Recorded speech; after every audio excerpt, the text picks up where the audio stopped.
Oh, alrighty, people. Alrighty. Rado parts. Welcome in TikTok. Welcome back to we couldn't do one of the shows because I think something happened, something went awry. We don't know, but Yeah, fairly certain is because I was vaping on stream. Yeah, fairly certain. Doing bad stuff on stream. Don't vape. But welcome, it's horrible people. for you. Welcome, everybody. Welcome to the podcast. That podcast being Sweet Nostalgia.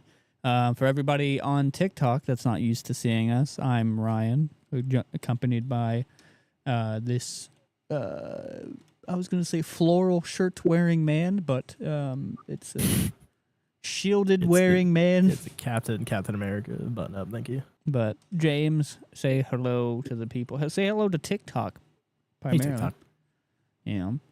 We're trying to see you again. I missed you. Trying this whole dual stream thing. You can rather find us on YouTube, or if you prefer the vertical, the vertical. I'm just gonna leave it as that. The vert. The vert. If you prefer the vert, you can watch us over here on TikTok. But we're also accompanied by a few other people. Because today we're gonna be talking about Metal Gear Solid. We got a whole gaggle of jackasses today. Yeah, we do actually. One that said that he wasn't gonna be in the show, but he's still here in the call. So I mean, he can throw in a little 2 cents here and there. But I'll let you introduce your pal since James, since he hasn't been on the show. Oh, I mean, you've probably seen him on YouTube chat. This is Cody. Good evening, chat. I go by iTensai, but you can call me Cody. Yep. It's a special treat.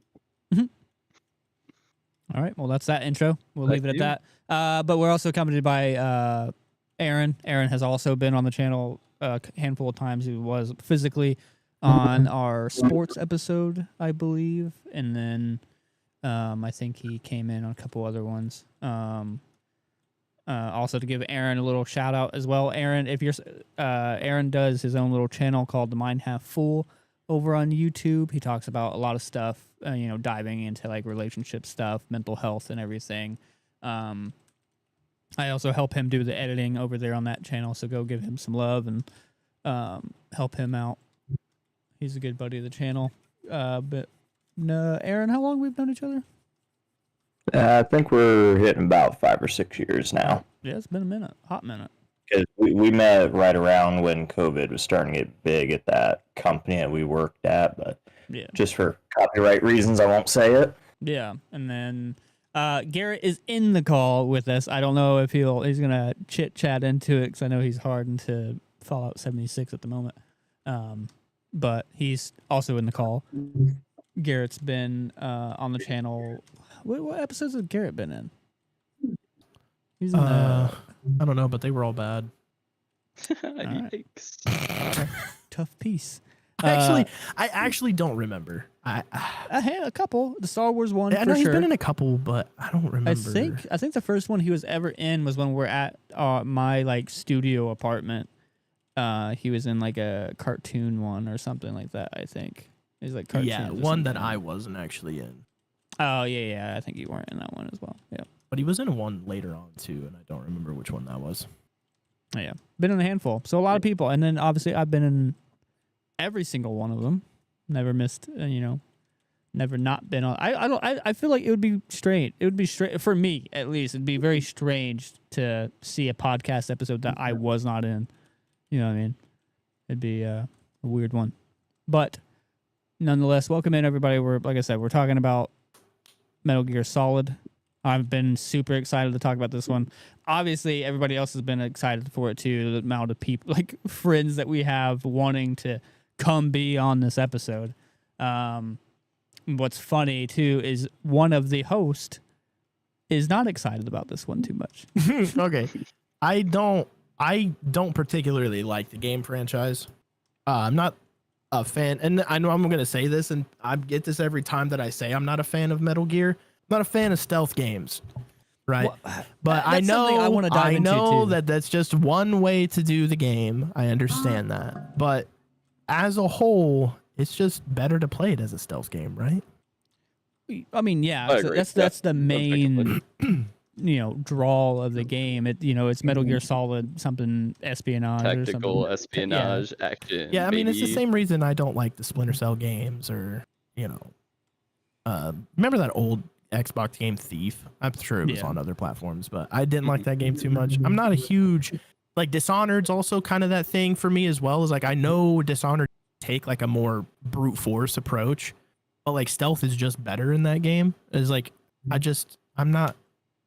I don't know. See, not like a huge I would have fan thought of that you would have liked Dishonored a little bit because it's very Bioshock. Like, Yeah, is. I have played a lot of the first one, and it is a very fun game. But I like love Dishonored. Actually, I think it's a great I game. I just didn't I didn't really, I don't know, dude. It's like stealth. If it's like just better, I would like to do what is better, but I find stealth just boring. I was about to say that's what I want because like you've said this for a long time, of that you just don't enjoy stealth in video games, and that to me, Mhm. like I don't understand it. I feel like because I just feel like the majority of people love stealth missions and stuff like that. So I don't hear many people that are like, I don't like stealth games. I don't, because like anytime there's a stealth mission in a game, like I'll even say like into the most basic thing, like Call of Duty, like the one like just recently in the new Modern Warfare 2, where you had to go behind the house and throw that ladder up there and climb in, and you're raiding the house, taking everybody out. Like that's the best fucking mission of that entire game. Or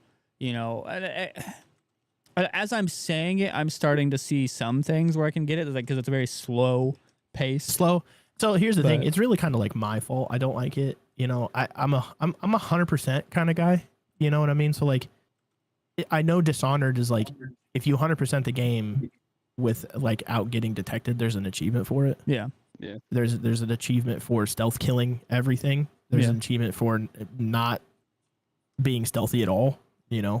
It's just like I find stealth much more tedious and time consuming than I care to be in See, video games. and So I that's- just don't like doing it. That's what I like. I like having to sit there and put the time and put the thought into what I'm doing. I prefer the pressure of being surrounded by enemies and trying to, dodge or parry or block or whatever all at the same time than have That's to what I've worry been about. saying for Okay, so- years that Revengeance is the game for Yeah, you. yeah. So I Yeah. mean, we'll get into that here in a little bit, but there are some games that I do really enjoy the stealth in. The Arkham series, namely, I really, really love the stealth in the Arkham games. See, that's what I'm for saying. people who don't know, those are the Batman games. Yeah. I And- really enjoy that. And But see, that's that's what I'm s- different. That's a lot more different than any other like stealth game, really. But I don't know though, because I mean the stealth in that Because game is essentially stealth in that game's Creed. quick. Stealth in that game is very quick. Then okay, You can then- go through. You can set your gel traps. You can set you busting through walls, stealth takedowns from high above, without even moving. And there's none of that like Assassin's Creed takedown stuff from high above. It just feels a lot quicker than most stealth games. I don't know, because like, and granted, I'll say some of the stuff that I might bring up kind of puts more into Phantom Pain, later iteration, of Metal Gear. But Metal Gear sets it up to where like you can do a lot of different stealth things. Like you can knock on walls, you can throw stuff to distract them, and set up certain things and shit. Or I'll say Using particularly, those fake death pills. what was that? I said using the fake death pills and stuff to get someone to draw in. Yeah, and especially like whenever you get into like Snake Eater and stuff, you have active camouflage. Like that's and never mind like into like the gaming franchise. I mean the gaming sphere of how innovative Snake Eater was with that. But like you have these active camos and you can do different things or hide in a cardboard box. You know what I mean? You have so many different ways of and don't get me wrong, like right off the bat, I understand that Metal Gear definitely is not for everybody. It's like, if you're a fan of if you're a fan of anime, you'll be a fan of Metal Gear. You know what I mean? Because like Metal Gear is very anime. I disagree with that too. I'm a huge fan of anime, but I don't really like Metal Gear. Well, like I'm saying, like story. Like I'm saying more along the story, not maybe the game. Oh, okay. But like Yeah, the skip story. out playing the game. Just watch the 7-hour video of all of the cutscenes back to back. You'll enjoy that, dude. Yeah, Like- we'll talk about the fuck because like real quick. There, I think it's Peace Walker. There's literally an hour-long cutscene.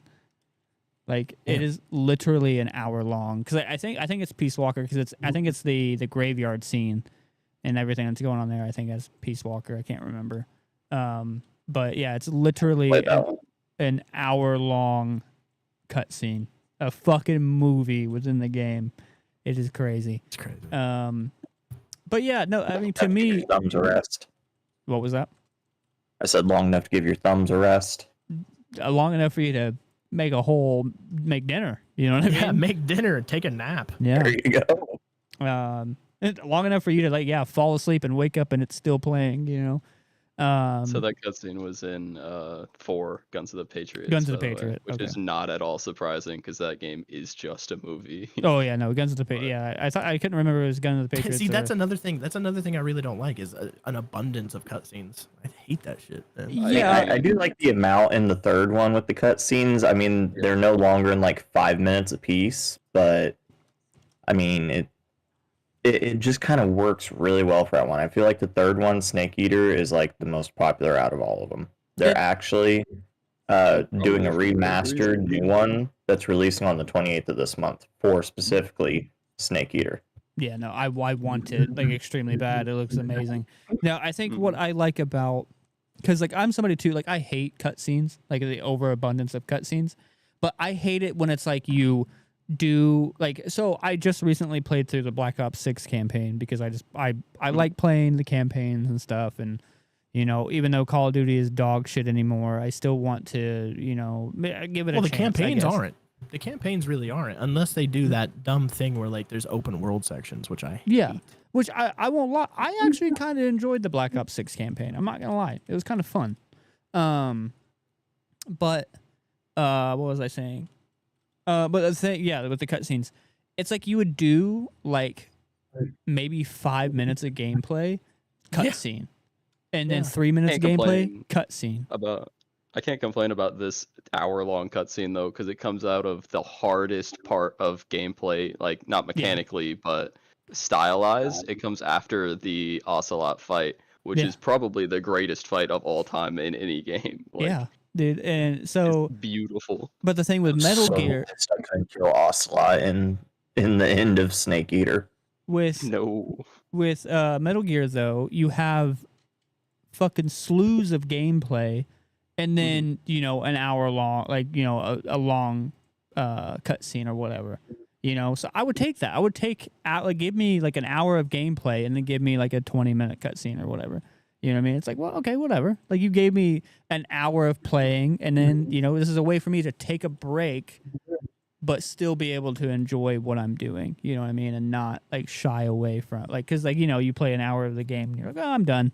I'll move on. And it's just but it keeps you kind of engaged and, keeps the story going, I guess, and you can sit there and still fill in a lot of story within that. And I guess with Metal Gear as well, in that sense, is it's a good story. Never mind, the wacky, weird Japanese kind of shit that goes on in those games. It's still a good, fun story. It's very complicated. I think it's heavily convoluted.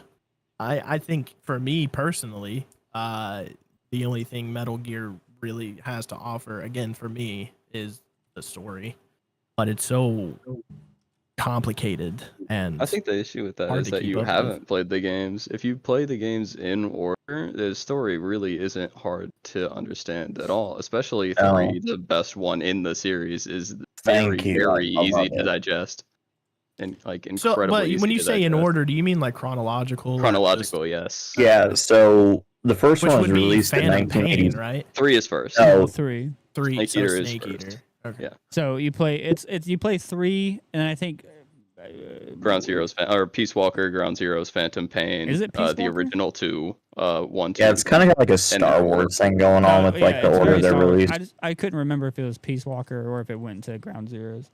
Yeah, it's Peace Walker and then Phantom Pain, Ground Zero Phantom Pain. Yeah. Yeah. Yeah, and then it goes off and gets like a little weird and shit. But yeah, I mean, there's some weird stuff. You know what I mean? There's like 4 clones. You know, a fucking snake, and you get into Phantom Pain, and you've got Venom Snake and what's going on there and all that shit. And especially once you get into Metal Gear, like the ones for the NES and SNES and shit.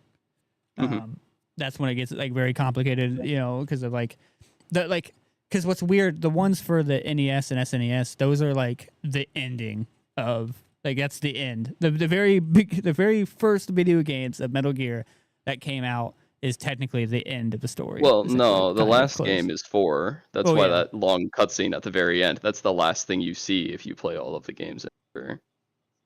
Yeah, so it ties everything up in that 67-minute long cutscene. They're just like the first 2 games are like near the end of the story. You know what I mean? Because you go in there and you kill you think that you killed boss or whatever, but you killed Venom Snake, and then from Phantom Pain, and then you fight boss again or whatever. And it's what's crazy about the whole thing though? 1 and 2, even. What's that? So this like the whole game series came out in 1987. So this whole series is 38 years old, and they've got like 27 different games off of the same thing, and like it still seems to have a pretty good following. So like I think it kind of surpasses Call of Duty in a way. No, Metal Gear is like a game franchise that like, even though it's pretty much, it's kind of dead in the water at this point. You know what I mean? It's over with no Kojima, but I was gonna say Kojima doesn't even run it anymore. So no, he's got no affiliation with Delta either. Konami still probably gonna be a great game, but Konami fucking fired him because they're dumb and greedy and shit. But no, yeah, I don't ever see Metal Gear dying as a like cultural thing, because like I said, it just Metal Gear in every right was innovative, at the time of it coming out, back on the NES and everything, being a stealth game, because there really wasn't shit like that out, especially like in the 80s and stuff. And then you come out with Metal Gear Solid, the first one on, I got the hiccups, PlayStation, and it just continues to innovate from there on, forward of stealth, and you're going from there to Snake Eater, and you got the active camouflage, and then you go from there to Phantom Pain. And like I said this earlier talking to Garrett, like I will suck Phantom Pain's ass all day long, dude. That is honestly one of my not just like favorite Metal Gear games, but like one of my favorite games ever. I will openly say is honestly one of my top favorite games. Speaking of Phantom Pain, you're gonna hate me for this, Ryan. I actually bought that game from Walmart on clearance, like a year or so ago, and I still haven't played it. It's still wrapped in plastic.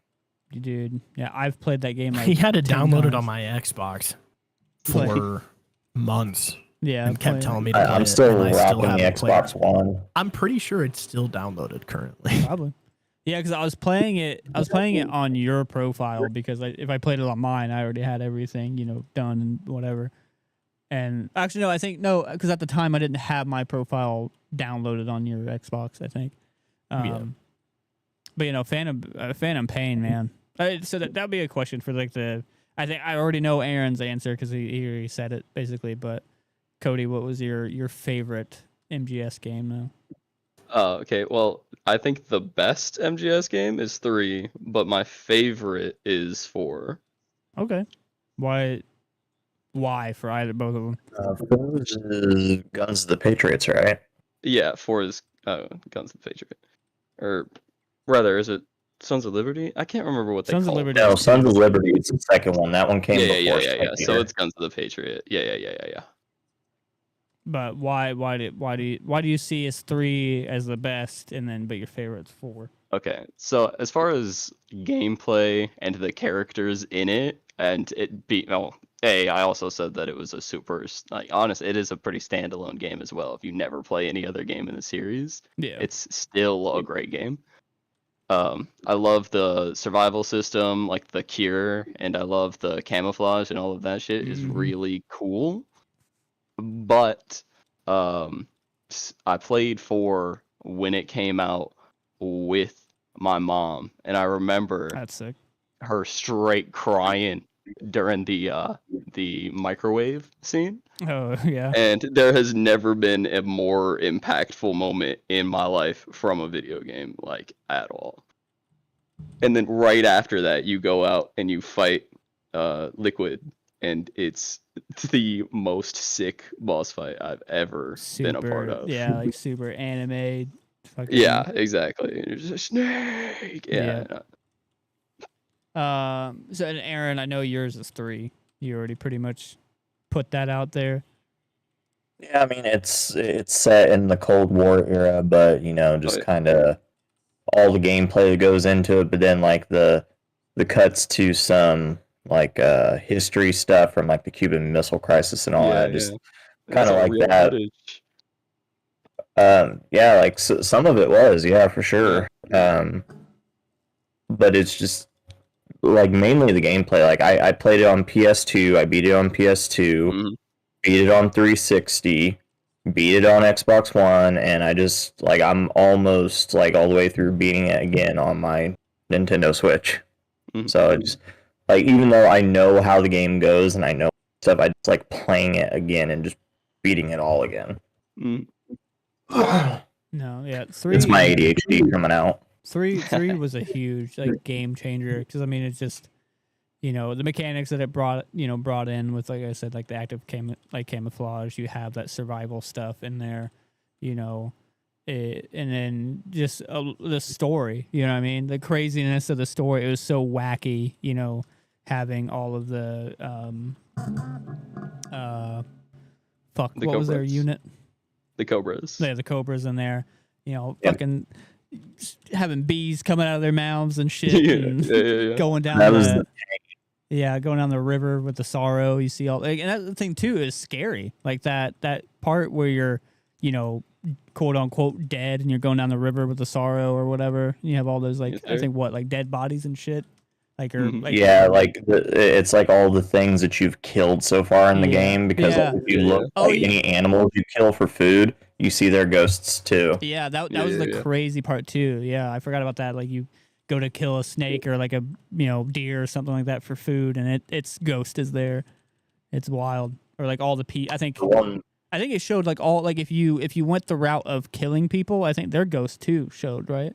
Yeah. Like like all the soldiers. But like if you didn't kill anybody, I don't think that they like nothing really showed up, right? Or I want to see someone.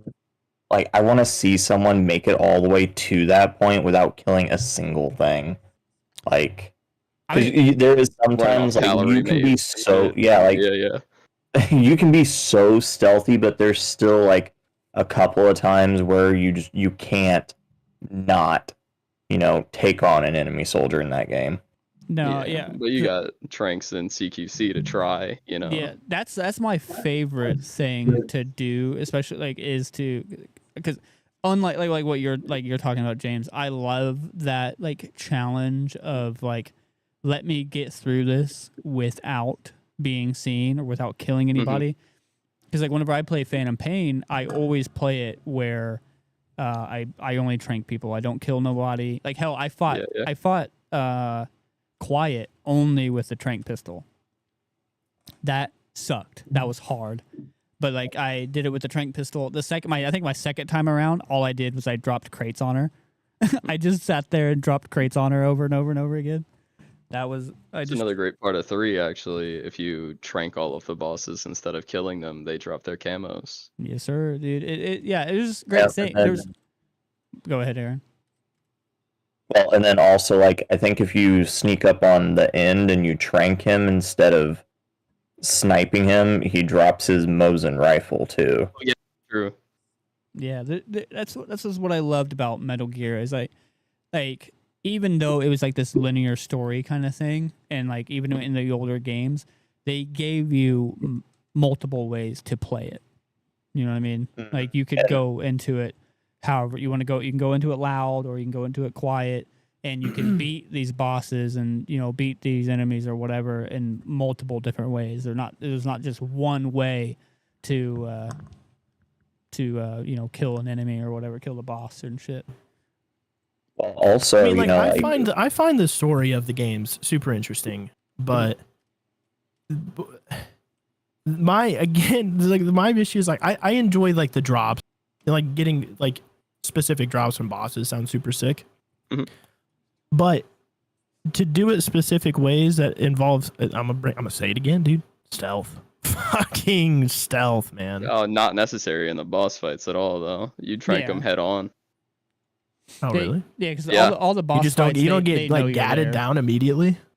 It is easier to try to stealth in a boss fight, but it depends on the boss fight. Yeah, I see.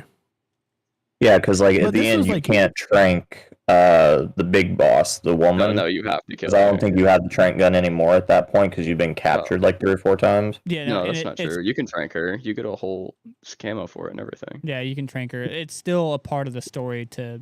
Yeah. The cutscene, you kill her. But... Yeah, but you can sit there, and that's what's funny in that cutscene at the end where you are forced to kill her and shit like that.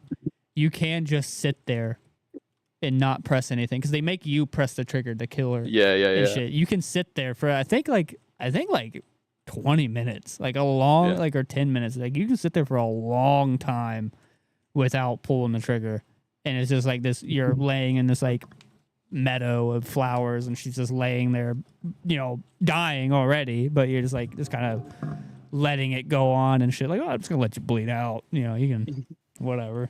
Like I don't care. That's the thing too. Like the goofiness of Metal Gear has always been like a really fun thing. Yeah.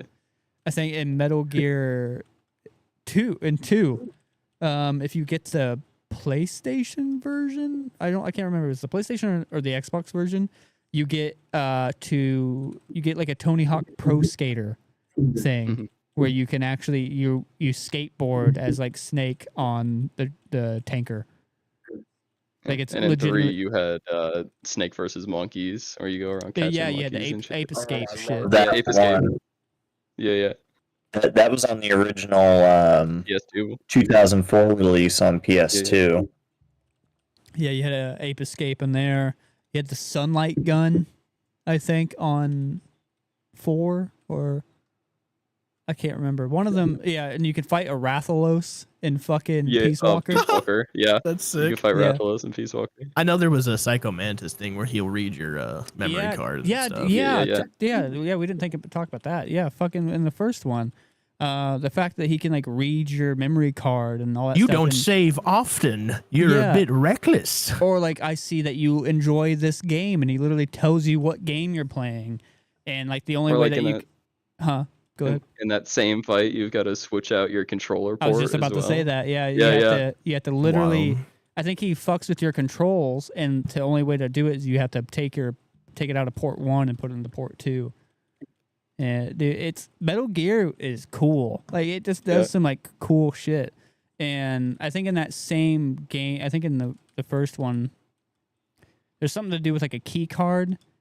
And you have to use like temperature to change it to be able to use it on a door or whatever. And if you just think about it, I think like literally like right there as you get it, if you shoot a certain thing, you can change it right there and never have to worry about it later on. If not, you have to go and like figure it out and do something later on in the game. Like there's things in the game that like reward you for thinking outside of the box or trying certain things, or if you already know to do this, they'll like reward you with stuff, kind of like, and like the game will change based on if you did that, if you do something earlier on or not, you know what I mean? Like kind of like in Breath of the Wild, there is a quest where you go up on like this hill and you talk to this like old lady, and she makes you go like light these torches with this blue flame or some shit.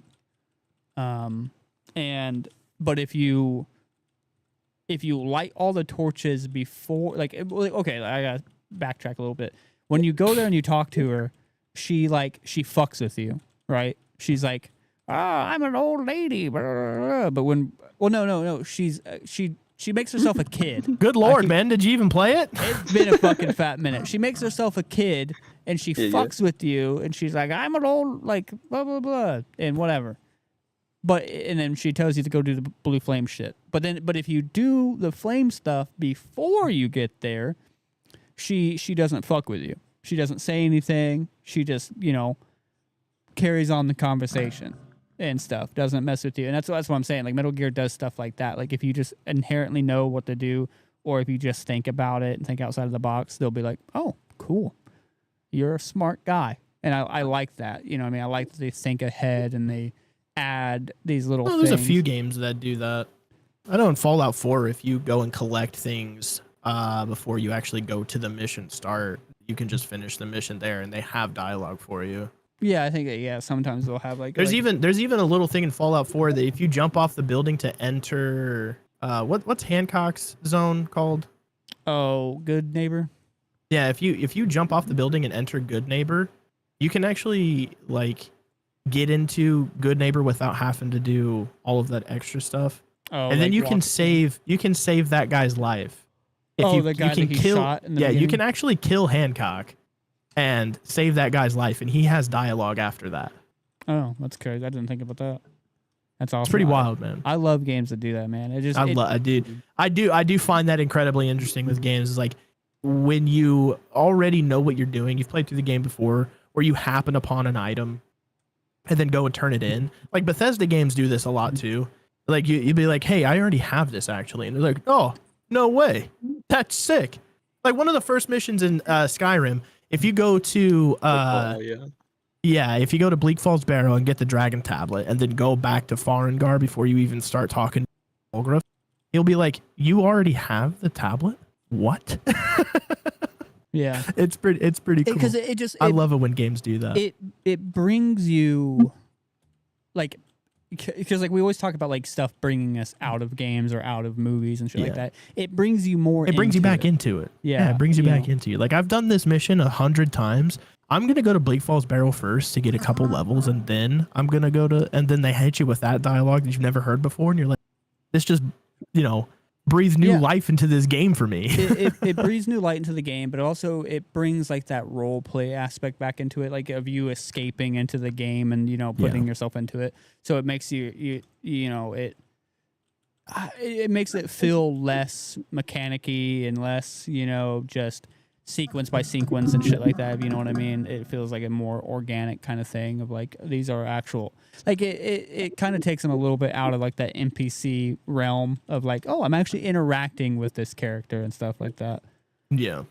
But so for me, in my favorite Metal Gears, like I said, I think I used to say I used to say 2 Sons of Liberty because it was my first one, right? But I think always gotta love your first, man. You always remember your first. Sons of Liberty was my first. I enjoyed it so much. Right before we started the show, we talked about it a little bit. Just the tanker part, the first part of the game, it was awesome. It was just an amazing part, and I was like, I don't give a fuck about Raiden. Who is this guy? And all right, simmer down. That's a fair point. He was relatively poorly received on launch. No one wanted to be Raiden. It was I want to be this cool espionage dude. But what I liked, what I'll say, story wise, and the art of it is but you as a player are Raiden. You know what I mean? Yeah. Because at best. Raiden so wants to be big boss, to be boss, and be Snake, and so do we. That's all we want to do. All we want to do is play as Snake. I don't want to play as Raiden, and that's the same thing. Raiden wants to play as Snake. He doesn't want to be Raiden, and so I think that's super interesting. Obviously, as a child, I didn't think anything of it. I was just whatever. It's just some blonde-haired dude that's, brown nose and sick boss, at parrying. But but now growing up and everything, I see I don't know if you would want to say duality of it, The nuance of it. Yeah, the nuance of, that's exactly what you're doing. But I'll say like my favorite in my opinion, because like as much as I think Snake Eater is amazing and it did a lot, like Phantom Pain, man. And I know Phantom Pain gets its shit, and some of its it's shit not finished. is like oh yeah, 100%. It's like is rightfully so of reasons why Phantom Pain gets its shit. But Phantom Pain, man, was just as a video game an amazing game. Like it just the adaptive world, you know what I mean? Like you had like the weather kind of going on that will change the way that enemies react, change how you have to do certain things. The fact that if it's like this open world thing. Is it randomized or is it mission based? It's random. It's just Really? completely like a random That's weather crazy. thing. The enemies will change based off of your play style. You know what I mean? Like if you, we talked a little bit about it. Like if you only take headshots, they all start wearing helmets. If you start because like with a trank gun, for people that haven't played, and this is what I love. This is something I loved about when we were talking about the different ways of playing it. With the trank gun, it reacts differently to what body part you hit. Hit in the head, they automatically pass out. Hit in the body, it takes like I'm gonna use like random numbers. It takes like 3 seconds to pass out, and you hit them in the leg, it takes like 8 seconds to pass out or something. And what I really like is that you can actually use that to your advantage. It's like you see a guy walking, and it's like, okay, well, I don't want him passing out right here because they're gonna see him, but I want him to round around this corner, but like I won't be able to see him once he's around this corner, so I'll shoot him in the leg or some shit. You know what I mean? I love that. I love that you can just do things, and that's what I love about stealth games, is that you can, well, especially with Phantom Pain, you can stealth the way you want to stealth. You know what I mean? It's not just like, press the B button and crouch and just sneak around or whatever. Or, it's like these enemies are actually smart and will see through your bullshit and also adapt to the way that you play. But like I was saying, you start shooting them in the chest a lot, they start wearing Kevlar. You start shooting them in the fucking legs, they start wearing Kevlar on their legs. And Shin pads. You go out at night every mission because you can actually choose what time of day that you go out. You can rather go some out. NVGs, dude. You can go out right then and there, whatever time it is, or you can go out in the morning, or you can go out in the day. And if you go out, at night. My bad. If you go out at night all the time, you start wearing night vision goggles. You go out, during the day, and you hit this one spot over and over again. They'll get more guards and shit, and it's just it's cool. I love that, and I love that it would, like, the moment you start getting used to something, they switch it up on you, and kind of keep it fresh. And it's like, yeah. I mean, when we talked about this a while ago, I found that was really, the AI adapting to your behaviors. I found that pretty fucking sick, dude. Yeah, it's the closest you can get to a Nemesis system right now, I figure. Yeah, dude. Don't even get me started about the Nemesis system. What was the last game that has? Is there any games that have that? Yeah, there's only 2 games in right? existence that have the Nemesis system. Because it's copywritten. What games are they? They're the Shadow of Mordor and Shadow of War games. Oh, okay, I couldn't remember what the hell. So they're, and speaking of stealth, the stealth in that game, dog shit, bro. Just wait, it's probably not the main fun. mechanic of it, It's just. Well, no, I wouldn't say it's the main mechanic of That's it, why because the main mechanic I of said the it's game. not the main mechanic. So Yeah. Okay. So yeah, the stealth in that game is not. It's not very fun. It's not very fun at all. But there's a whole like skill trees that you can go down where it's not even. You don't even have to play that game stealth. But it's like heavily suggested that you don't play the game stealth, because you can clearly tell that they didn't care about their stealth mechanics at all.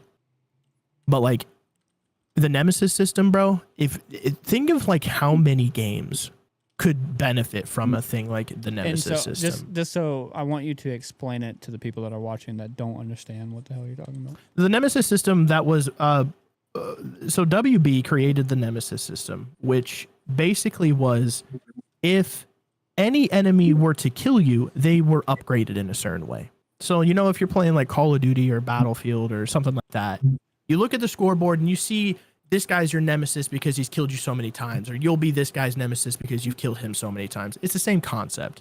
So if that orc killed you, he would be upgraded into a captain, right? And then if he kills you again, it's war chief, and then so on and so forth until this orc is cracked, right? And that was the whole premise of the Nemesis system, was to have an enemy adaptation, right? So for games like Metal Gear who have that, if they were to also have like a Nemesis system, then you could have you could have crazy captains walking around that, you know. And here's the thing is, like, when they made the second game, Shadow of War, they even went further into the Nemesis system and introduced different personalities that this AI could adapt if you killed them a certain way or if they killed you a certain way. I mean, so if an orc pushed you into fire and you died, they more than likely would become like a pyromaniac of some type. Like their weapon would have fire, or they would throw fire arrows or fire grenades or some shit. They start their build in their game, in their playthrough and shit. And the Nemesis system is by far one of the coolest game systems that we've ever had in the past 20 years. And that's what's crazy. One of the coolest. It was put into games that are like over 10 years old now, right? Yeah, and the Nemesis system is still copywritten until 2035. And they just don't. They don't do anything with it. WB doesn't care about it anymore. Like, genuinely. Yeah, because like it would be. They paid. Well, it's not a copyright. It's a patent. It's not a copyright. It's a patent. The patent you can't. People can't pay. I'm fairly certain this is how it works. People can't pay to use it. Whereas a copyright, you can pay to use that. When you patent something. Well, yeah, you can buy patents and stuff. You can buy patents. Yeah, buy patents. Either way, it's probably a lot more money than people are willing to purchase. Because like Apple and Samsung have their patents for certain things and shit like that. Like, you know, they have patents for like. Well, either way, so it's patented until 2035, which I don't know about you guys, is another decade, and I don't know if I'm long for that. You know what I'm saying? I don't know if I'm gonna have it in me to wait another 10 years to get a game that has a Nemesis system. Yeah. Because I've played the hell out of those Shadow of Mordor and Shadow of War games. I've played so many of them. And the thing is like WB could very well put another Batman game out that kind of operated the same way, right? Like you have your big villains, but your like everyday thugs could also be sort of like juiced up bad guys. You know what I'm saying? But they just don't do it. And I don't understand why. It would work so well into a game. I have Anna's phone right here and the flashlight's on for some reason. It would work so well in a game that like Phantom Pain, you know, where it is like this open world thing. You have all these guards around, you know, buildings and shit, and you know, and I feel like it would be something too, like it would make the game harder. Like I feel like you'd inherently have to make the game harder because like I feel like with a system like that, you have to have enemies that are whooping your ass more often than not. Well, it would be an increase in enemies, really. You know what I mean? Because like with the Shadow game, I'm just gonna call them the Shadow games. I feel like I'm in Yu-Gi-Oh. There's so many orcs around all the time. They're everywhere, right? From orc slaves to orc war chiefs. They're just all over the place. I know I've seen on YouTube quite a few channels that make those games their content. Like there's a guy who will literally go find a random orc slave and make him like a war boss. And then like, cause in Shadow of War, you can have your whole own orc army to take out other fortresses. There's even a whole online aspect with it too. You could put your orc army against some other random dudes in the K's army. It's really cool. But I think of games like Watch Dogs. You know what I'm saying? Imagine Watch Dogs had that Nemesis system. You know, I think like so many games. I just thinking about it. So many games could benefit off of that. Like so many, in like a ridiculous way. Yeah. With Phantom Pain, you know, like specifically, I think that game would have benefited so well with something like that and made it so much more fun because like you go into because like there's not necessarily there are like special soldiers or whatever, but they're not, you know. There's nothing really different or more difficult about it. You know what I mean? Yeah. As long as you're good at the game and you sneak properly around and stuff like that, it's really, you know, you can kind of get around it. It's more or less those specialists are more for your base building aspect. You know what I mean? When you faulting them out which I thought was really cool. I did really enjoy that aspect of the game, is like going and scanning and finding the right guys to make your base better. And then you can also use that to craft more stuff. And then you can do the online things where you go and raid somebody else's mother base and shit. It was their naming convention. What? Metal Gear's naming convention pisses me off. How so? Yeah. Like, mother base. I mean, it's a pretty Diamond typical Dogs. stuff. Boss. Big Boss. That's pretty normal. I Snake. would say Liquid Snake. Solid Snake. that Solidus Snake. there's a lot of stuff deep into it. It's just like with I was about to say the Metal Gear in Phantom Pain. What's that one guy's name? Hot Coldman? Is that his name? I don't remember his name. I don't know. I think I know who you're talking about exactly. Hold on, I'm gonna look it up because I'm pretty sure there's a guy that's named Hot Coldman. But you have the Metal Gear because you have like Zeke, Rex, all that shit. Yeah. But, Yeah, Ray. Hot Coldman Ray. was the CIA station chief of Central America during the 1970s. He headed the development of the Peace Walker project in Costa Rica. Oh yeah, that guy. The boy's name is Hot Coldman. but the Metal Gear in Phantom Pain, Sahelanthropus, Sahelanthropus, yeah. such a wild name, and like, because like the name, Yeah, he's like it Metal means Gear something. Zeke, Metal Gear. There's Ray, all kinds Rex, of just goofy names, dude. but because like Sahelanthropus means something. It's like the Try it again. bridge between something. Nope, I'm not going to. It's like the bridge between something or some. It means something. I'll look it up. But and I think a lot of people talk to like Kojima made all the actors and actresses like learn how to pronounce it properly and all this other stuff, and they're like, well, you could just call it this, and they're like, nope, this is what it is. I don't care how hard it is to say it. Everybody has to say it because this is what I like. This is cool. And he's like very big about like this weird, like, cause like all the Moby Dick references in the beginning of the game. Cause like So Sahelanthropus is the genus name for an extinct hominin. I thought it meant something else. There was like it was some sort of meaning behind it.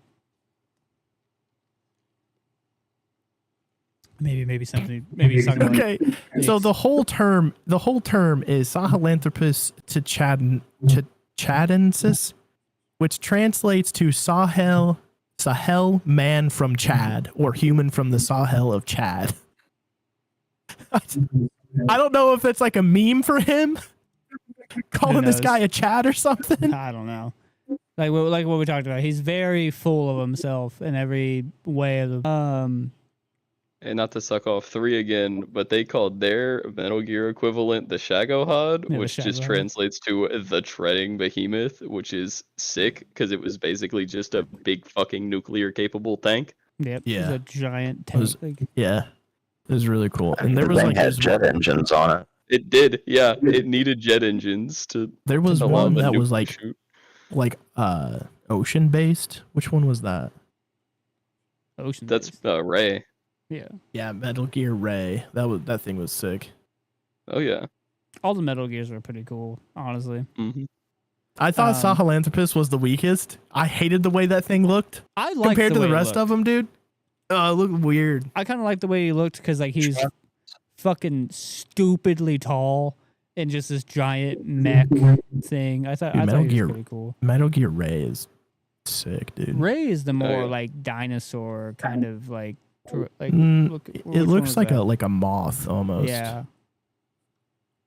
Speaking of like those types of animals and everything, I think it was in what is it? Is it Peace Walker or whatever? You had those like those robot animals. or Yeah, yeah. whatever. That's in Peace Walker. That's when they started putting AI on all of the Metal Gear equivalents. Yeah, but what was cool in that game, it actually had like a Vocaloid engine or something Yeah. where you can input, like you can put your This own guy's a Metal music Gear in Rex. there. Oh, Like you sick. can actually like program your own music while you fought those things. Because I think that they would like when you fought them, they would like play this really weird, eerie music and shit or whatever. Mhm. But like you could put basically just download your own MP3 on there and have it play it while you fought it. I think I think it ran off of a server, and obviously the server went down. But that weird what do you guys music think? you Go ahead. hear in Peace Walker is actually like a chopped up, fucked up version of a song that the boss sang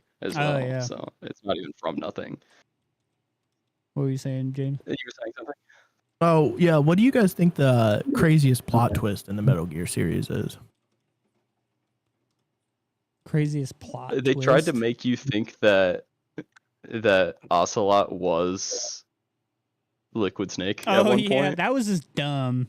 Like Yeah. Ocelot, because like what Ocelot? He got an arm. Yeah, He's got he his lost arm his chopped arm. off, and he replaced it with Solidus's arm, and so he went on to pretend like No, it he was was Liquid Liquid's arm. Snake. Yeah, it was Yeah, Liquid. Sorry. Yeah, but He went on to pretend like he was Liquid. He's like, yeah, and he until like he yells died. in one of the scenes. He's like, the arm's taking over. Ah, Yeah, Something yeah. like that. It's so wacky, dude. Because like the whole thing of Ocelot, he's like this like quadruple agent. You know what I mean? He's playing for every single side possible, and you know you don't. I get. Did they ever like really explain his allegiance to anybody? I think like his allegiance a lot was like for Big Boss for the most part, and just like Yeah, and I because think, Big Boss was his I actual was saying it's mom. his mom. yeah. Yeah. Well, no. I mean like Big. Oh, not Big Boss, Boss, regular boss. Boss. But he was super with Big Boss. That's like Yeah. the whole point of Phantom Pain. Yeah. Is to explain.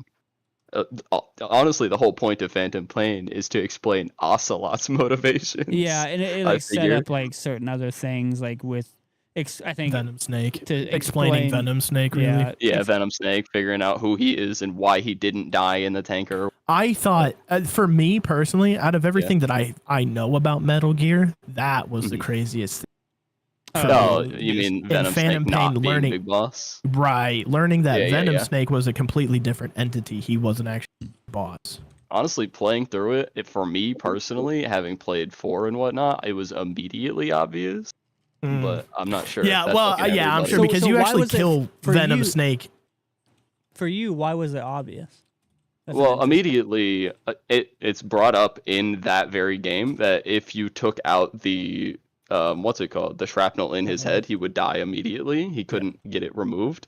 At the end of 4, you see Big Boss again. That's part of Yeah, that hour-long cutscene, and he doesn't have the shrapnel in him. But also, the very first time you talk to a guy, you capture the guy and you try to talk to him, you don't understand Russian. Yeah, and Big And Boss his- knows Russian and knows Yeah, every he- language.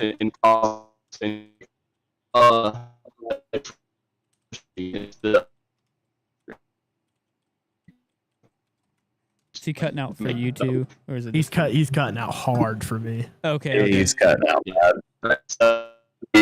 The fucking shrapnel in your brain is the shrapnel in your brain is pushing against the language center, so you're gonna forget all of the languages you know. And I'm like, man, that is fake. I mean, Don't lie to me. I mean, so I think like I said, I'm no brain surgeon, but I think what I know, Yeah. I think that is true. Like if you do have some sort of thing, Well, yeah, like it's that. totally possible, but it's possible in that this guy made that up on the spot, and it just makes sense. Yeah. No, I did. Who's I gonna think argue with it? Huh? Yeah, I I mean, said, that's who's the- gonna argue with Who's it? gonna argue with this doctor here? You know what I mean? Yeah, because the thing is that line isn't for Venom Snake; it's for you, right? Yeah, the Venom the Snake player. knows he's not the boss. Well, no, because he was conditioned to believe that he was. Well, yeah. Fair enough. By the end of it, I mean, he yeah, by figures the it end out. of it, he and so- realizes that he's not. And I think some people were trying to theorize that, like the whole time he did know that he Yeah. wasn't Big Boss and stuff, and he was just taking advantage of it, you know. And he just kind of like ran around with, you know. I think like it all just kind of like started to consume him, and that's why he became evil or whatever. Yeah, I think I'll still give another- it to him, though, is, Go ahead. I'll still give it to him though. Like having the skills to convince other people that you're Big Boss is enough to put Venom Snake on the list as not just some guy. You know what I mean? Yeah, that's my thing too. Is like because like it's take it for, take the whole video game of like where he goes through and he does all this stuff and fights the Metal Gear and he fights the skulls and Skullface and does all this shit. And it's like, well, he's earned the title of being Big Boss. Yeah, he's earned he's Big good. Boss. And they give it to him too. They're like, hey, man, you're Big Boss as much as I am. That's like the Big Boss says that. 2 big bosses. Yeah. Big bosses. Imagine.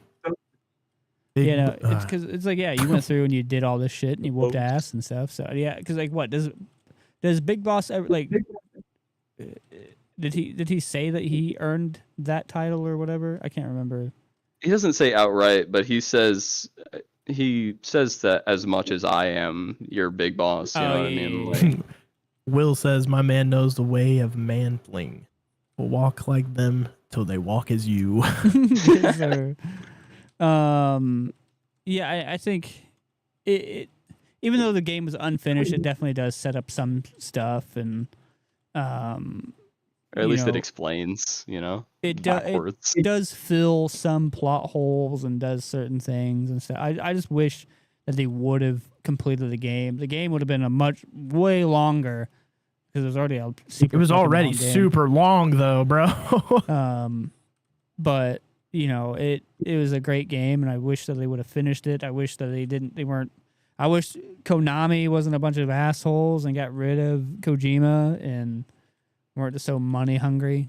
There's just so much stuff with that game, with Phantom Pain specifically, like where the part of the game where you had the virus, the vocal cord virus. That was wild, man. So cool. Of like a virus that can wipe out an entire language is crazy. Yeah, and that you had to figure out what language was causing it and everything. You had to go through all of your men that you picked up. Didn't Skullface do all of that because he wanted everybody to speak in his language or some dumb English. Shit like that? It was English. He was gonna force everybody to speak English. Yeah, but why? I can't. I'm gonna be honest with you. I don't. At this moment in time, do I remember his motive? But something super villainy. But it was super. It was very cool, and like you had to like go through and figure out what language it was, and then you had to put him in the sick bay. The code speaker. Oh, Cold Talker. Yeah, Code Talker. There you go. Figure it out with him and shit. Smoke some weed. That dude. Yeah, that yeah. But yeah, to smoke some weed with his old man and figure it all out. And are we even allowed to say that on TikTok? Smoke some deeb, and I guess we'll find out. We'll find out. But you do all that, get that za with Code Talker, and then the part where you actually had to go to the sick bay and take everybody out. That was tough, dude. And when the soldiers are just there saluting you and humming the song, they're humming. There's like, yeah, do what you got to do, brother.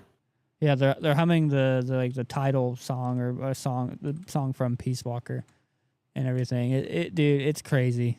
And then they do like that, you think that there's one guy left that's gonna make it, kind of thing. At the end of it, you're like, oh, what? He's my special boy. He's gonna make it. And then you find out, nope, you're screwed too. And so you have to pop him. It's wild, dude. And what made that scene so much sadder too is because like whenever you would have, like whenever you're just playing through the game regularly, not in that scene, whenever you would have one of your guys die on a mission, it would pop up like, oh, so and so deceased or whatever. And whenever you went through, it would just be a little pop up on the side of the screen, and you have this little sound. Whenever you went through that mission too, and you took them all out, you would get that sound every single time you took them out. So it just kind of made it tougher and tougher and tougher.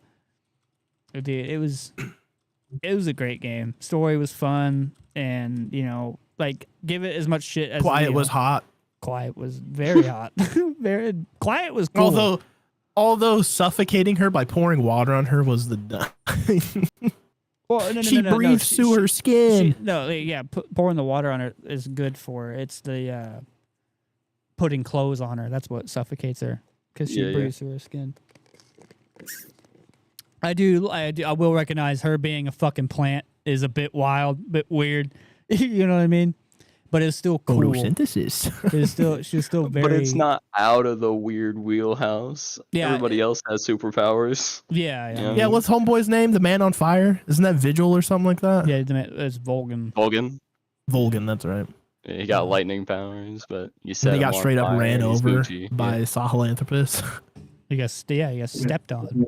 But it took a whole like heavy explosive shell from a tank, ate it, and then shot it back at it. But then Yeah. he gets ran over by a mech that- and he's done for. That's what that was one thing. I was like, I watched this guy take a tank shell to the chest, Yeah. but then he just gets stepped on by a giant walking. Yeah, dude. Wild. Yeah. Absolutely I was like, wild. that's okay, but yeah. I don't know. So much about that game was great, and there's so much about that game that was dumb. I'll be the first one to admit it, even though it's my favorite one. You know. And there was like a lot of stuff like mechanics that didn't play into anything. Like we were talking about the shrapnel earlier. It was a whole like karma mechanic. Technically, it's like the more people you killed, the bloodier your face the bloodier. It also your face changed got. didn't it change like the end cutscene of the game too? I think Like when you're in the not mirror? really. I don't think so. But your horn got bigger and stuff. You'd have to go to the base and That's wash right, it baby. off. And wash off all the blood Pop and in the wash off all shower. your sins and shit. But like it didn't equate to anything. It didn't change stuff. And like, What do you think the dumbest mechanic in Metal Gear is? What do I think is the dumbest mechanic in Metal Gear? Yeah. I mean, probably that one. Because it just didn't equate to anything. I think that's the dumbest I thing. think, for me personally, I think it's walking around Mother Base and beating the crap out of your dudes to increase to morale. increase the I morale. think that is the dumbest thing. Yeah, it is weird. But it's because they love their boss, man, and they're interacting with them. It's like, Yeah, you dude. Yeah, yeah. recognize me. You know what I mean? That's crazy, man. I mean, people who rule over, countries, dictators, namely, I'm sure their people love them too, man. Yeah. No, but like Metal Gear, we can talk about that for a second. Metal Gear is not shy from wacky antics. You know what I mean? Like, there's so much Some weird of that stuff. is just absolutely And- goofy. Talk about, Kojima's weird women thing. You know what I mean? Feet. There's always like some Doesn't he sort have of like a- bikini clad Doesn't he have like woman. a foot thing, man? People speculate he has a foot thing. I don't know if it's like a foot thing, but there's like I think it was definitely- because the Death Stranding 2 girl. I think that I don't know, because I don't remember anything in any of the Metal Gears of being feet related. Definitely boob and bikini Buns. stuff. Boobs So and I think- buns. I think there's literally like a part where you're like talking to. Hold on. paramedic Wasn't or Quiet something like like that. fully clothed at the beginning of Phantom Pain? Yeah, but I think she undergone something after that whole event or some shit. Oh, I okay. don't know. But I can't remember which game is paramedic in. Is that Snake Eater? 3. Yeah. Snake Eater. She makes an appearance in Snake Eater 3. I think there's like a whole scene like you're talking to her and you can like go into first person and just like look at her boobs the whole time you're talking to her or something like that. It's Eve. Oh, is that Eve? Yeah. Eva, the Chinese double agent that steals the Philosopher's Legacy game. Mhm. Basically, every scene that she's around, you're interacting with her in first person. You can like look at her boobs or check out Can't that wait rear to end. play the game, because, mind like, you. Yeah. yeah, like every time she's around, like she takes off this jumpsuit thing and she's Mhm. like in a bra and underwear. Yeah, it's wild. It's so weird. And like in 2, you can like Don't hide. ask me how I know that, by the way. Yeah, we don't look at It his prompts search you history. to stare. I'm not gonna lie. yeah, to no, you. it does It's like prompt you to some of the cutscenes give you a first person prompt. You can first person in all of them, but The- every one that she's in, it prompts you to stare at her tits. Yeah, it's wild. Like Kojima is so weird. And like there's like Isn't there? I don't know what game it was, but there's a section where like you can follow some girl into the bathroom and catch her in her underwear. That's not. I one that I'm aware of. I don't know if there's any of that. I need to like, find that's this like game now. blatantly that's like Chill. blatant, like SA type stuff there on that one. No, it wasn't like Reckless. that. I think it was like, I mean, she had a gun to you once you get in there, bro. Are you? I think you might be talking about like Doesn't the make it first okay. one. And that's my fantasy right there. Just saying. I think you're talking. I think that's like the first You're one, online, and man. it's whatever her name is that like she disguises herself as a guard or whatever. Yeah, in she the has first red one. hair. I know that. Oh, what was it, Meryl Meryl? or whatever the fuck. I think it's I think it's in the first Metal Gear. Yeah, I think it's the first Metal Gear. She like disguises herself as like as a guard or something like that, and you can follow her while she like changes or something.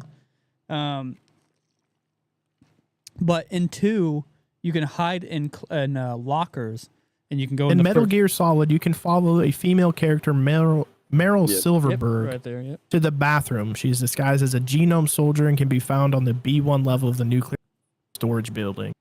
Mhm. Yeah, see? Yeah. I'm not There you the go. weird one. Kojima is. Hey, Is he weird or just smart, knowing that that's going to get guys to buy the game? early Uh, '90s was a different time, baby. But yeah, I was saying in 2 you can hide in the lockers and you can go in the first person to look out the look out the little slit and everything. But you call also, if you look on the locker, there's always like a bikini clad woman in there, just like a bikini Depends on the model locker. or something. If you you do know? that as riding, your little girlfriend will call you and get mad about it too. Yeah. And I think if you like knock on the locker, they'll make like a noise or something like that. Oh yeah, if you knock on the lower part, it will alert the guards every time.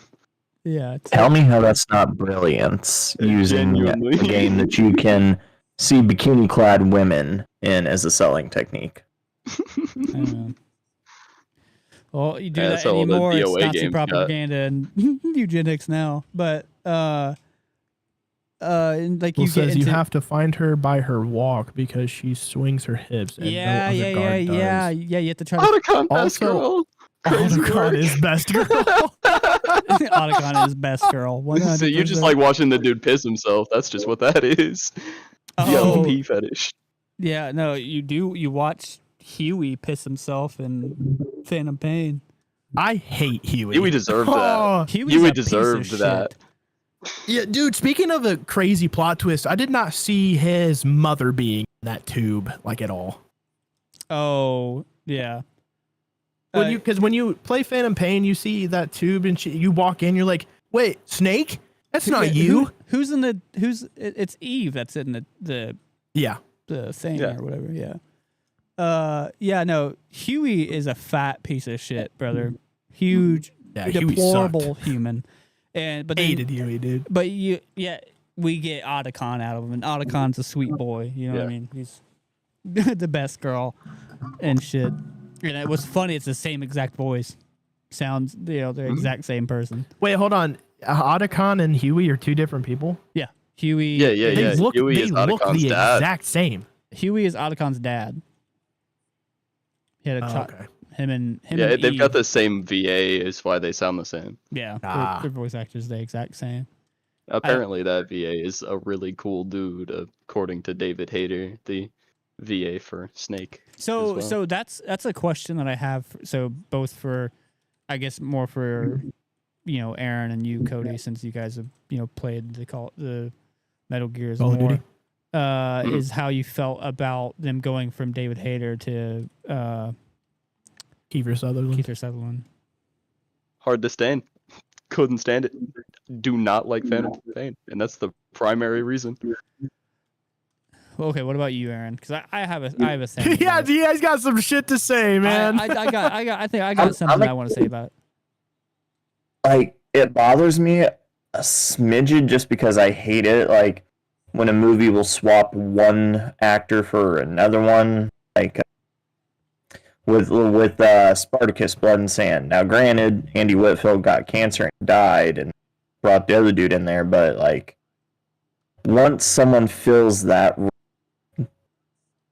no one else can fill it. I mean, don't get me wrong, I'm a Kiefer Sutherland fan, but it's not the same. So That's right. It is not the same. The argument that I hear is that it's not Big Boss. It's Yeah. not a real Snake, so it can be a different VA. The issue with this argument is that the Japanese used the same VA for both Snakes. Yeah, and so technically, you know, the real big boss and Venom Snake both were Kiefer Sutherland. For me a little bit. Well, no, because in 3, Big Boss Naked Snake was David Hayter.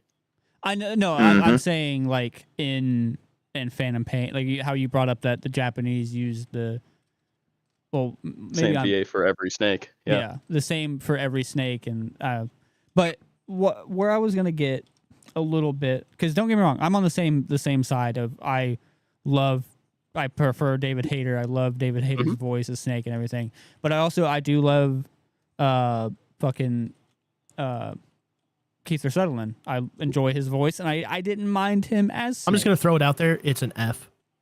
I wouldn't say an F, but like something that I was sitting there saying a little bit is, and I know you can go back to Big Boss, you know, in 3, and it is David Hayter or whatever, but you could say that, you know, this is where you can separate Big Boss and Solid Snake a little bit, you know what I mean, by like maybe having a different voice or something, you know, like, you know, Big Boss is Kiefer Sutherland and Solid Snake is David Hayter, you know, and I don't know. It's like, it's one of those things of like, I didn't necessarily like it, but I didn't mind it at the same time.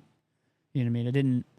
It wasn't something that completely tore me out of it, and I don't know, it just wasn't bad. I'll give you that for Phantom Pain had a like completely different vibe, I feel, from every other Metal Gear game. In this case, because I don't see Venom Snake as a good guy at all. Like, he calls himself a demon, and he's like super edgy, and I get having a different VA if you're going to go down that route. Yeah. But that's not, that's not my Snake. You know what I mean? Yeah, because I know the hashtag not my Snake and all that stuff, and it was hashtag not my Snake. I did not know there was a hashtag for that.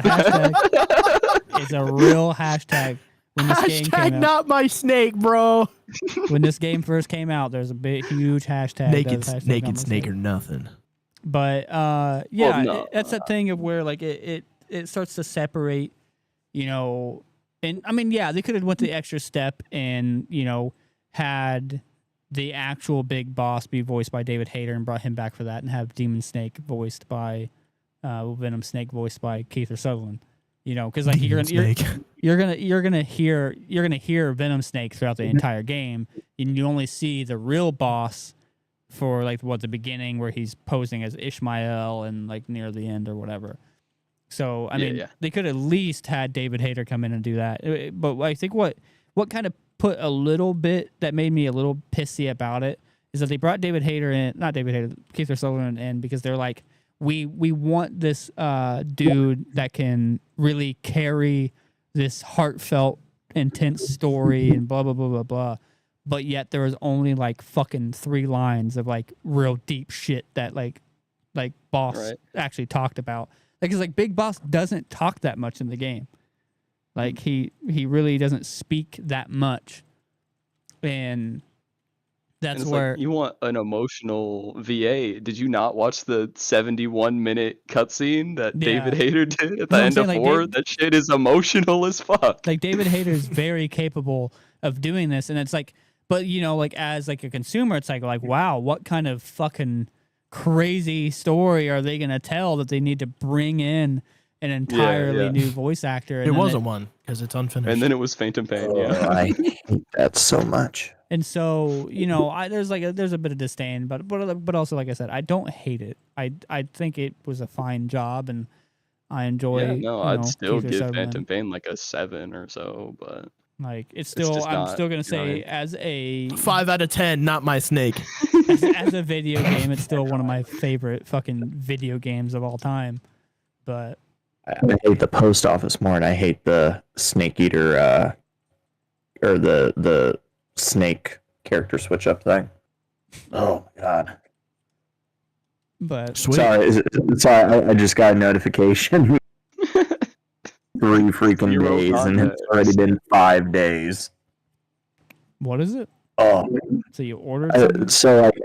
I got ordered like a video drone and stuff for me do some stuff with my channel, and I've been eagerly awaiting it for like 5 days.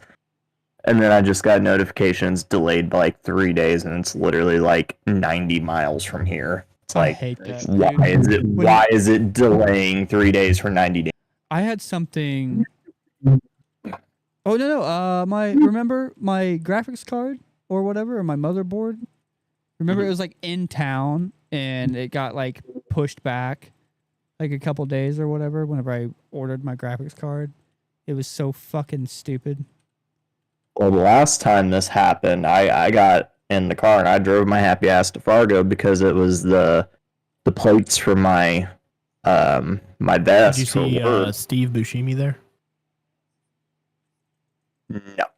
It's a deep cut, man. Not a lot of Fargo fans, huh? Tough Pete. Okay, the movie or the TV show? Because a lot of people out here, Aaron. just say a lot of people out here. If you make that reference, they're going to ask you the movie or the TV.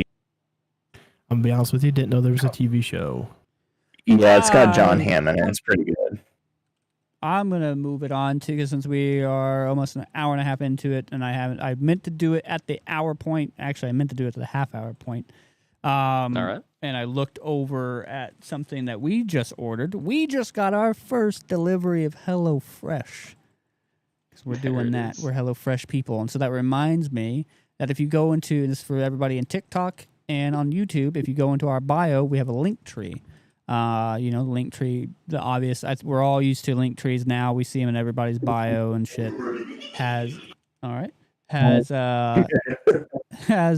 links to our other social medias. So our TikTok for the people that are on YouTube, our YouTube for the people that are on TikTok, and Facebook, Instagram for all those people. But also within that link tree, there is a 10 free meals for HelloFresh.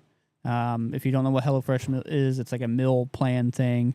They'll send you, assortment of meals. You can kind of choose how many you can do. 5, out of the 7 days or a week, or you can do 3, however many you want for the week. But they'll send you a meal with a little cue card that teaches you how to cook it, how to prepare it, how to do everything. It's all fresh ingredients, fresh produce, high grade meat. Everything, something to get you back in the kitchen, teach you all that. And also you don't have the hassle of like, what are we going to eat? What are we going to make? What do you want to get? All that bullshit. It makes life a lot easier. Highly recommend it. I've done it once before. We're doing it again right now, and I love it. The meals are always so good, and it gets you back in the kitchen, cooking and stuff.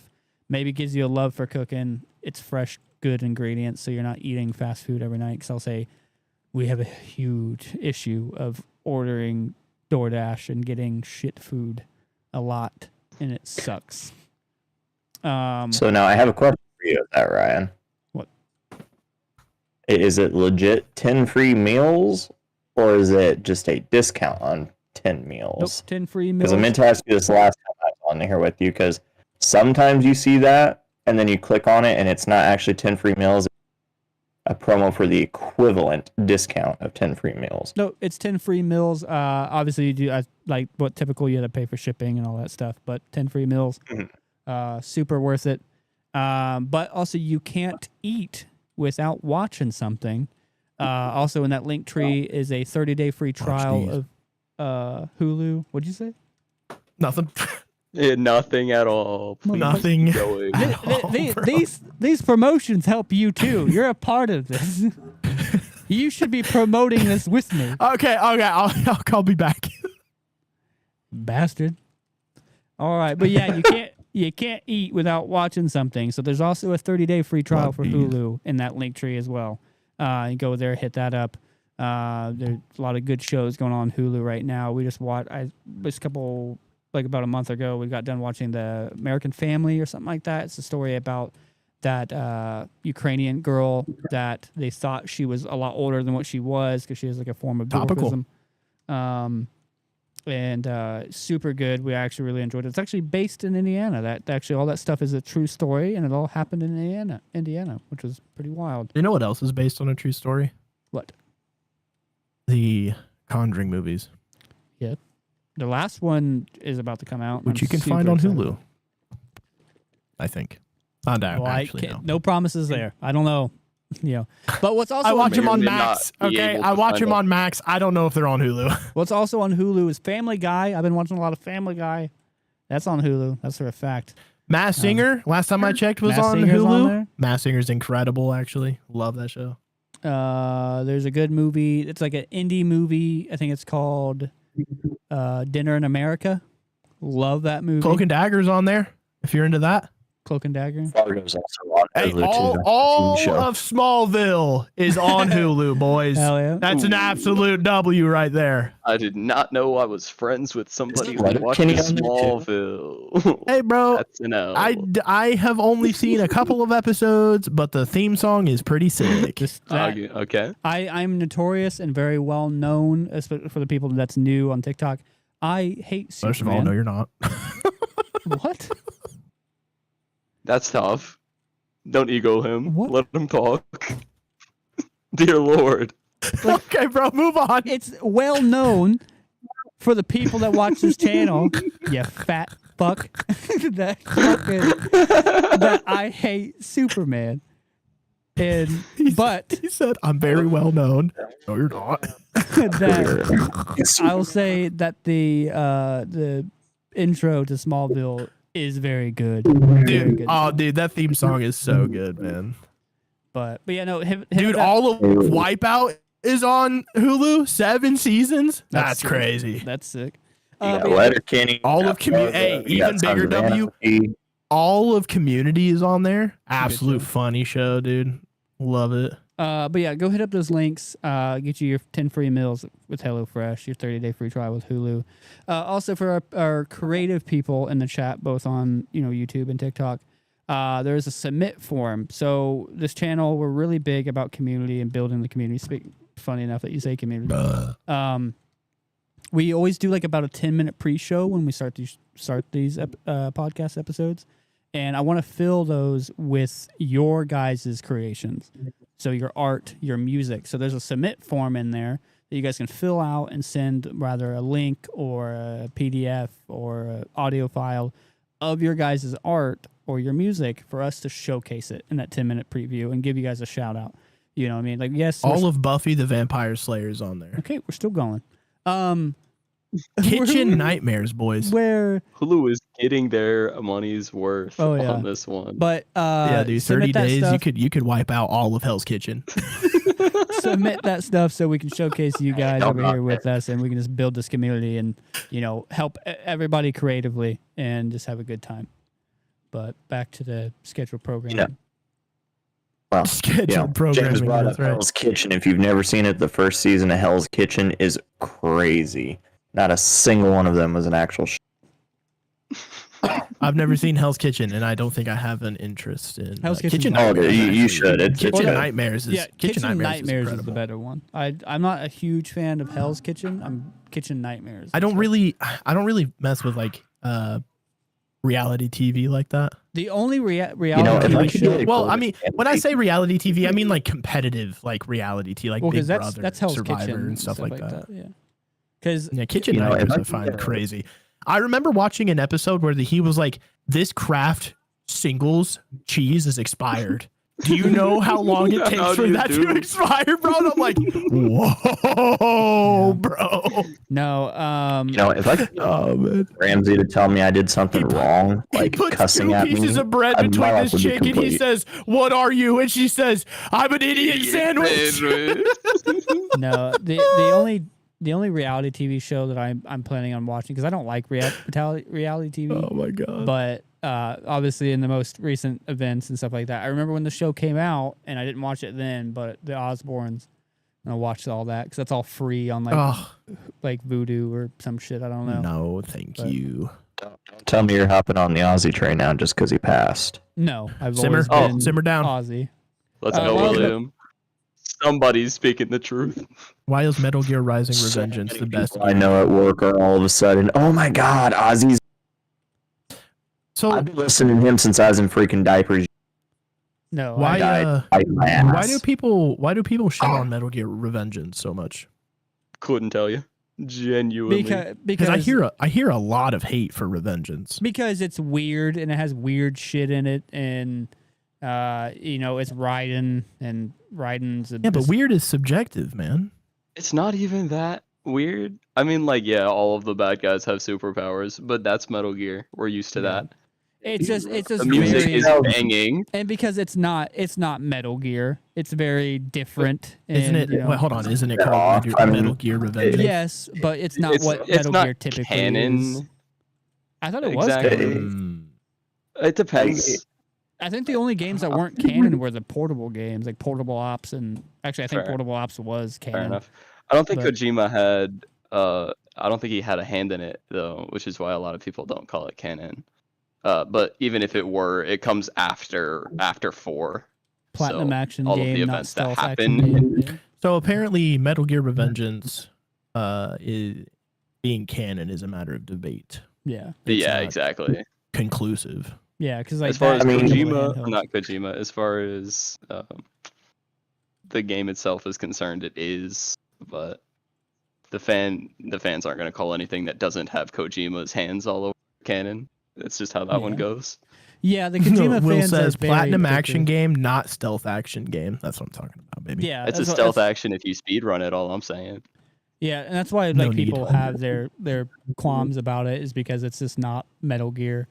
Nano machines. Yes, sir. But as far as like a side game goes, it's a excellent standalone. Yeah, even if it is like 6 deta- hours. If you tops. detach yourself from it being Metal Gear, like having the title Metal Gear, then it's a great game. Super fun. Dude, But if you're one of it those has people that one look of my favorite NPC names of all time. What? Yeah, Jetstream Sam, dude. Oh, absolutely. Yeah. Jetstream Sam is the GOAT. Such a sick name, dude. Speedruns are fun AF to watch. I don't think I've watched a speed run of that. It's straight liquidity. It's beautiful. In this is a weird thing, and this kind of goes back to like what we brought up about Kojima being very full of himself. In Ground Zeroes, once you beat the main story and you do all the side shit, there is a side mission where you play as Raiden, as he is in Rising. You don't have the sword or anything. You just you have a gun, which is kind of dumb. But you have to like go through and kill all these like, what were they? They're like mimics of some sort. They like disguise themselves as it's because the whole thing about Ground Zeroes is that you play on this one map. You know what I mean? It's just essentially Ground Zeroes was supposed to be a part of the main game, but they essentially just used it as a thing to tell the fans to shut up, that we're working on it, we're going to get it out there, but also as like a demo tutorial kind of thing. Because you actually play as Big Boss in that instant. You're not playing as Venom Snake or anything. But also in that same thing, you have one of the side missions too. You have to rescue Kojima, and he has like this whole epic thing where you like give him his glasses, and he says, "Kept you waiting, huh?" or whatever. He says something. I think he said, I think he says that. Says the same thing that Miller says whenever you find him. It's a super, or like if you look. Well, I love that actually. When you go to pick up Miller in the Phantom Pain, he like begs you to say it. He's like, "Kept you waiting, huh? Just say it one more time for the road or whatever." Yeah, he's just like weirdly dude. Miller's obsession of Big Boss is weird. Yeah, like very weird. I mean, the games are straight up like PG gay sex in the nicest way possible. In the nicest way possible. Yeah. Like, because like I don't know, Miller just has this, like I said, just this obsession of Big Boss, and doing like. Go ahead. I mean, the same goes for Ocelot in a way too. He shapes his whole life around Big Boss, even if he does it in like a weird shadowy way. Like because he straight up like in that fight with him and 4, if you grapple him and you fail a check, he'll kiss you on the cheek. Oh yeah, I forgot about that. Oh, Just give you a little peck. I'm just gonna give Yeah, you a he little just gives you a little kiss. fucking smoochy. well, Just gonna give you a kiss, big little bossy kiss. big old bossy kiss. It's crazy. Dude, Oh no, dude. this is wild. Let me give you a big old bossy I'm just gonna kiss. give you a little big old bossy kiss. Oh fuck, man! Dude, Metal Pucker Gear, up for Papa. it's wild. Yeah. No, he's like giving you Yeah, how he's yeah. talking about like the arms taking over. He's like the lips are taking over. He starts kissing on you and shit. It'd be wild. Yeah, boss, pucker up, baby. There's Pucker give me up a for kiss, Papa. boss. Just one more for the road. Dude, it's I kept you wild. waiting. Kept you waiting, huh?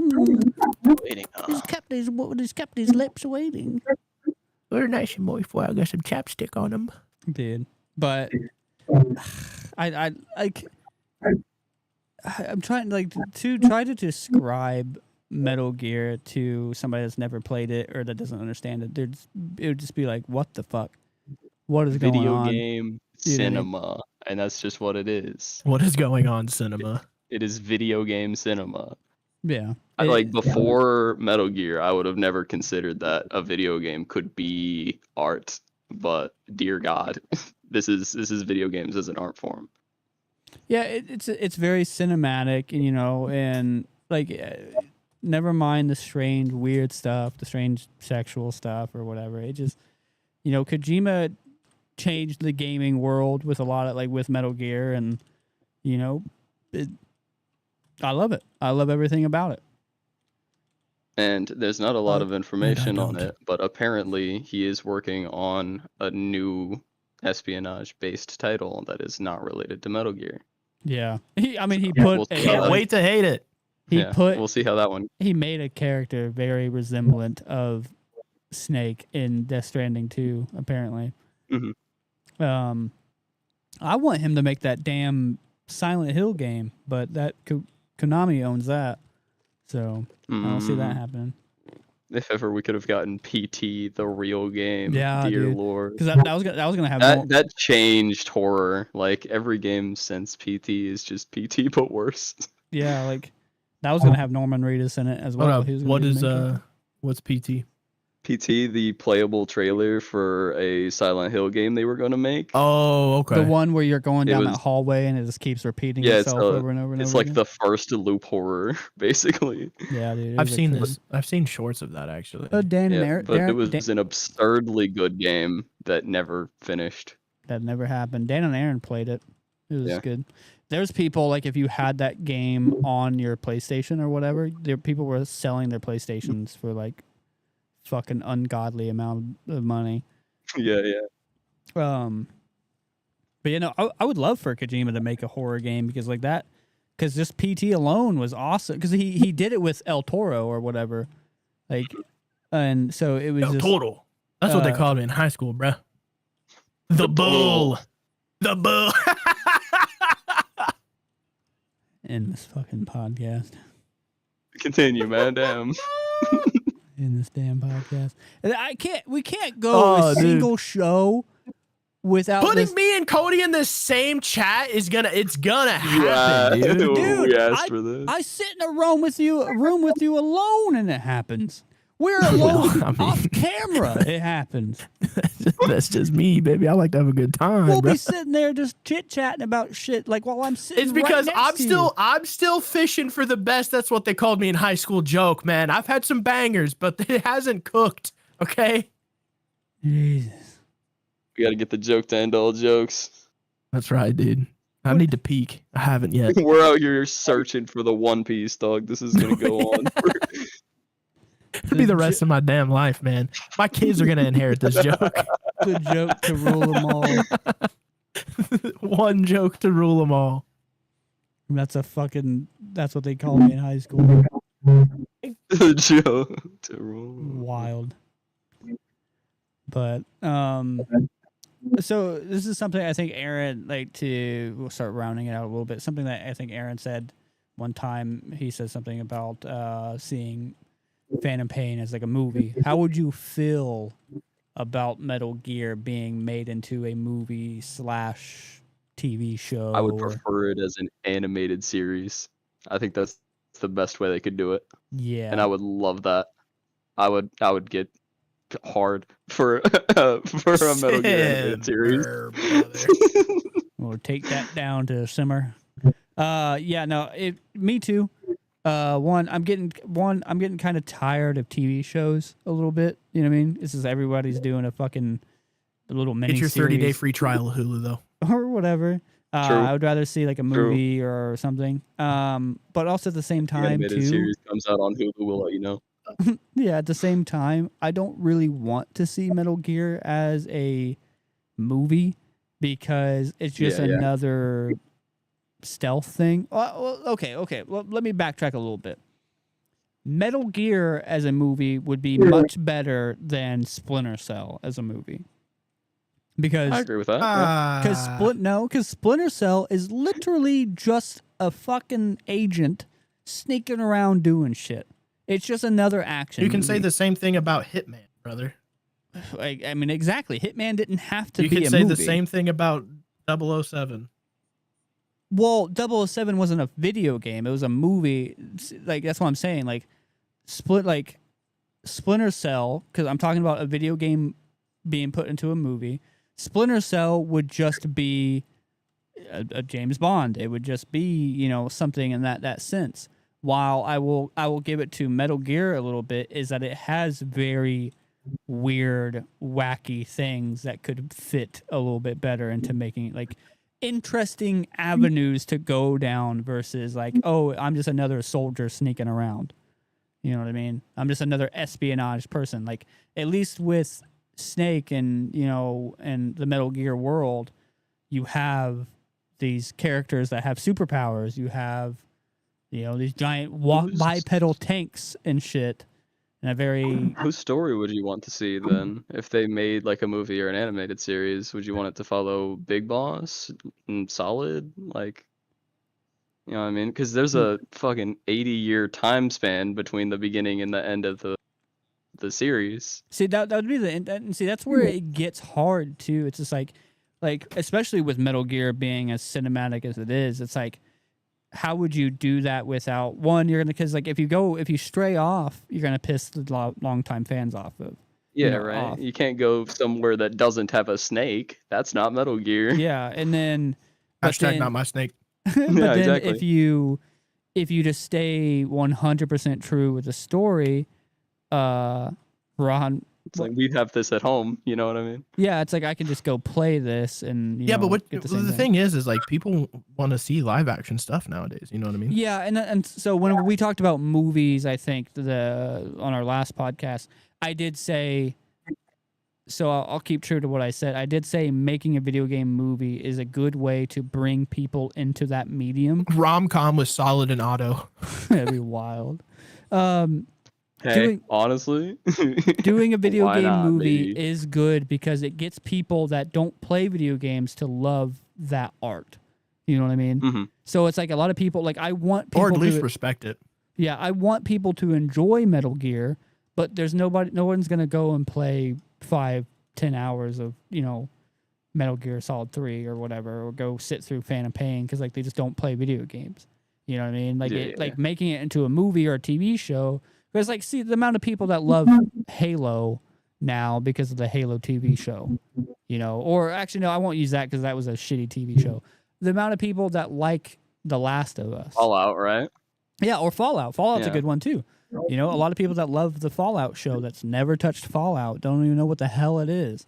And the same thing with Last of Us. A lot of people that don't know what the hell Last of Us is, but they love Pedro Pascal and they enjoyed that show a lot. So it's a way to get people to, because like especially like speaking of Fallout again, I love Fallout a lot, and so it's really cool to see people getting into it and enjoying it, and honestly, it gets some people to go play the game. You know what I mean? If they're already gamers, or or maybe it makes them want to try video gaming because they really enjoyed the show. Now I will say Fallout. I think if they did something like The Witcher did, Yeah, or The With Witcher their 2. live Yeah, I action forgot thing? about that. I think if Metal Gear did a live action TV show like The Witcher did, I think it would be. I think it would be a banger. You know what I'm saying? Yeah, I feel like something like Metal Gear would need a TV show because of how big the story is. I don't think you could really fit all that into an hour and a half. And like even one game, I don't know if you could fit into an hour and a half. So I think a TV show or whatever, a very extended series would be probably the better one, or do a 2-hour long movie. And you definitely have to do a handful of movies for sure with it. So I don't know, and I feel like Fallout's probably the easiest game to make a movie about because like you don't have to follow, the lone survivor. You don't They're have to open-ended in the first place. Yeah, you don't have to follow the courier or anything. You can create a whole new story with it and just build your own story within the world. And, and the story that we're getting is awesome. I'm enjoying it. It's fun. It's, like it has like its little bits of 3, you know what I mean? Like your dad estate, runs away. Will says, I think Metal Gear is actually a good fit because it is so character focused and plot drama, like a Reacher or something. Yeah, for sure. Yeah. So it would enter the same, because like how I was saying, like, doing something like if you did Splinter Cell, it's literally just Reacher but sneaky. You know what I mean? Like it's about it. But if you do Metal Gear, it's sneaky and like it's just like a dude, doing some espionage shit stuff like what Reacher does. But you got a guy that shoots bees out of his mouth, or you have like I said earlier, bipedal tanks and stuff, and the politics behind it, and doing the philosophers and XOF and the Cobra thing about unit, and you have the so Splinter much Cell stuff. thing is the Splinter Cell games were books first, and then they were game adaptations. Yeah. So it's just Splinter Cell I don't think would be a good. I wouldn't want to really see it. I wouldn't care for it. It'd be like, okay, cool that they made that. I mean, I'm not a Splinter Cell guy either. Yeah. But No, I'm far from a Splinter. I think I played maybe one Splinter Cell game the entire I played it I played one on the original Xbox, and I don't think I've touched one since then. or it's like if you tried making, I'll say like Far Cry into a movie. I just feel like I've definitely seen a That'd be movie that's very similar to Far Cry. That would be so dumb. Yeah, like I gotta go to this other power station. All right, I did that one. Now I gotta go to this other power station. yeah, like I just like Far Cry as a movie would just. Be I have to dumb. clear this outpost. Okay, I gotta go clear this other outpost. Like, there's just so many. The only good Far Cry game that's been out since 3 has been 5, and that's only for the story and the characters. Yeah, The gameplay sucks. because it's just like like. Well, I mean, I guess making Uncharted into a movie is not a bad idea. I guess it's like They've already done it, brother. I know, but like that's why I'm using that as a call it Tomb Raider. example. Like it's just, it gets a Male group Tomb of Raider. because I mean it's like a guy hunting for treasure. Tom Holland's big now, whatever. But I don't know. It would be but good. no, Like, I think if they went the same way that Devil May Cry did, and they just made like an animated series about it, it would probably be the best way. yeah, I feel like an animated series too, because like you always have, especially whenever you're using created characters, like long-term loved characters, you always have like that fight of like who you want to play them. Like how they're running into that whole issue right now with Bella, whatever, that's playing Ellie or in The Last of Us, So it's just like, well, she's not, we have a problem with her and she makes weird faces and shit. And, like, so they would run into the same issue. She makes weird faces and shit. Run into the same issue of like, trying to cast somebody as Snake, and it's like, well, he doesn't look nothing like Snake, or he's dumb, or blah, blah, blah, blah. And it's like, well, what do you want from me? So It'd be Kiefer We Sutherland. want David Hayter, baby, nothing less. David Hayter, David Hayter wouldn't be bad. David Hayter at this point, he can play old Snake. Yeah, he played Old Snake well when he did it the Little first time. Solidus Snake.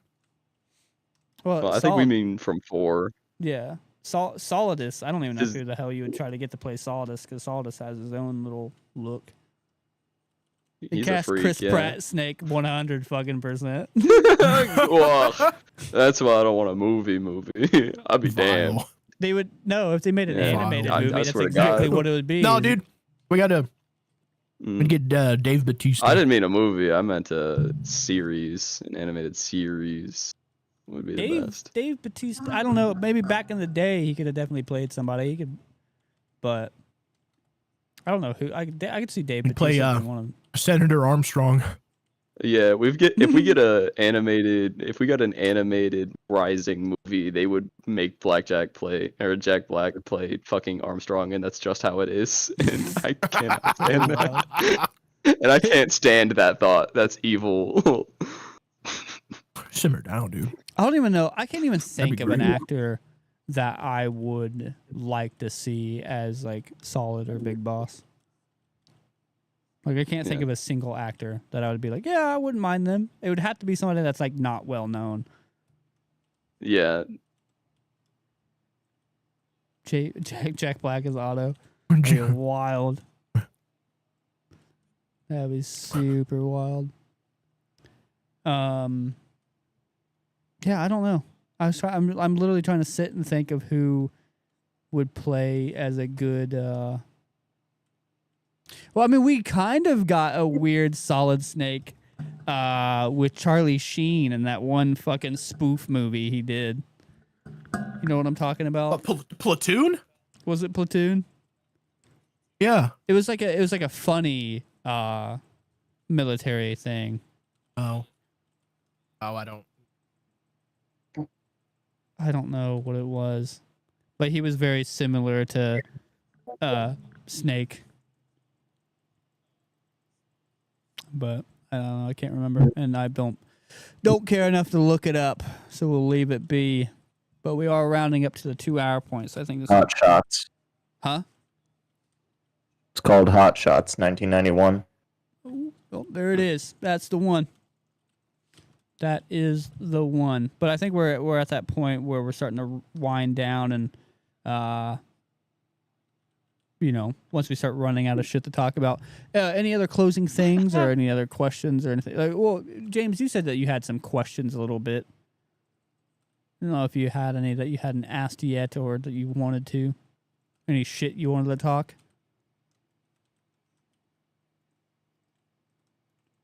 Good talk. nothing. Great talk, even. Are you running for your list? Did you write down some talking points? What? I asked if you had any, because like we're rounding out the end of the podcast. If My you bad, had dude. any, I had to pee so bad. There it is. No, yeah, there we went. But if you had any other like questions, I know you said at the Favorite top of it- MGS villain? Favorite villain. Senator Armstrong. Jetstream Sam. villain. Unless you, yeah. I think Senator Armstrong fight is so funny. Although I guess he means solid, which means not rising. But you're not. I gonna mean, know. we can take it as a Um, thing, but I would say Psycho Mantis. Yeah, Psycho Mantis is nuts. I'm gonna give it to Ocelot though. Ocelot is a good one. Aaron, I'm assuming Yo. you're gonna say Ocelot since you love 3. I'm an Ocelot. Still sorry. And The question is, you got a favorite boss? Favorite villain? Favorite villain in the Metal Gear. If 3 is his favorite boss, probably, right? No, Colonel Volgan. Volgan. Yeah, that's fair. Logan's sick. He's a tough bastard to kill. Oh yeah. Oh yeah. I prefer No, Volgan's Man on Fire. you gotta know just right how to get him from behind, or else he beat your ass every time. If we can talk about You can fuck him up with the those mushrooms though. talk about the torture scene, we have to sit there and No. spam the X till your fucking thumbs are bleeding, or triangle, or whatever. Oh, you we have to did press. not talk about that. The torture scene in MGS1. There's a few in not Phantom Pain, Peace Walker as well. Yeah, it Where just you have to mash action as hard as you can. just a war of attrition of just you fucking going ham at the action button. MGS1 was nuts about it though, because I think if you used a cheat engine to do it for you, they recognized it and you lost automatically. Yeah, which is wild to think about back in like what 90 something that game 90, came out. yeah. And that they thought to put something in, like, because that's like some shit that, and especially they put that kind of mechanic into a single player story game back in the 90s. Yeah, exactly. They like, let's put something in to make Who sure that cares people about don't cheating cheat right now? Yeah, Yeah. like, yeah, and cheating in a story game, and that they're like, nope, not happening. If you do that, if you try to cheat, we're gonna mess it all up. So we're just gatekeeping arthritis right now is what we're doing. You cannot save Meryl. If you have arthritis, you're cooked. But like, what was so crazy about that? Because like, there's all sorts of games out there that have some sort of button mashing mechanic or whatever. Like we did it in Left 4 Dead. And for the people that are new to the channel and new on TikTok, we in do Left 4 Dead? Not Left 4 Dead, Walking Dead. Walking Dead. We do. I was sitting here thinking, I was like, wait, is there one in No. Left 4 Dead? We do post other types of content, like gaming content. We go and play, nostalgic games and stuff like that. We are currently playing through and finishing the Walking Dead Telltales games. We just posted something Monday, which that takes me into channel updates, which I'll do at the Let's up those numbers. I will go into the channel updates at the end of the podcast, but we do content like that. But yeah, there's some button mashing in. To be fair, I had a turbo controller for the NES, so it was around. Yeah, you're real, and that's what they were looking for. Yeah, basically. But that there's like button mashing in that, but with that game, it literally felt like torture. Like the game was torturing you because it went ungodly long of having to mash it. And it's just one of those things of where it just teased you. It's like you're right there and like but it just wouldn't go. And this lies in between the realm of like, do I want a game that's super realistic or am I just a hard masochist? But I want to play a game with a scene like that with like haptic on. Just to proper feel it. You know what I mean? Yeah. Oh yeah. Cody. That like I want to be immersed. You know what I mean? You put those like I'm not sure if that's you put like those shocks. I'm not sure if that's me coming out as a hard masochist or if I'm just way too immersed in the game. You know what I mean? I mean, it says something about you for sure. Yeah. something about your I'm psyche down for is the coming experience, though. Hey, man. Well, ladies, I'm not going to get accusatory, but the former, other than the latter, sounds about right. I'll be real. But I don't know, dude. I really like I like the haptic triggers, right? But like haptic anything like other than triggers, I don't know how I would feel about that. Just get a little electroshock every time you get shot. Like those little electric like period simulators or whatever. Yeah, that kind of shit. Periods? You mean contractions? Well, no, they do it as like periods because they period simulator. They sell and market it that way. Yeah. No doubt. Yeah, what a wild video game. Period. What a wild video game. Period simulator. Ovulating simulator. That is a rough fucking Shark Week. Oh. Ovulation simulator. Wild time. But yeah, no, that's what I liked about that game. Just take yourself as you. Just tase myself, you mean? Yeah. Dude. Yeah, just have your buddy sit next to you, tase you while you're fucking. No, yeah, that's what I was saying. Like it just that scene would take you to the your end point. You know what I mean? It would just last long enough to where you're like, I don't think I'm gonna make it. You know what I mean? It literally was like, I don't think I'm gonna make it. I'm gonna die in my fighting gaming for my chair. fucking life right now. Yeah. Because you're just sitting there, just going. And he said, I want to play 4D video games, bro. Pretty much. I want to smell the hair burning off of Snake. Oh, dude, wait until Smell-O-Vision comes out, brother. Dude, Theo Vaughn had a bit about like Is this Futurama with the damn smelloscope? Yes, sir. Theo Vaughn had a bit about like 4D movie theaters and if they played porn on it. Gross. And he was like, what? Why? He's like, why is my chair hitting me in the back right now? It's like this is a weird movie. That'd be wild. Super It was the wild. same bit. It was the same bit, just a little bit later. But he was talking about vegetarians. Now I said this, not Theo Vaughn. Okay, he said, man, vegetarians are basically like gay stomachs. He says some weird shit, Dude. bro. I lost it. He said Gay vegetarians just stomachs. have gay stomachs, dude. That's wild. Oh, that's so crazy. But like, it's so stupid. But like, you just sit for a second, and like, it makes sense. You know what I mean, it just like it feels like hey, it's man, right. This guy might be cooking, man. Yeah, he's on to something. This hillbilly is on to something. But unless dude. it's vegetables, my gay stomach can't eat it. Yeah.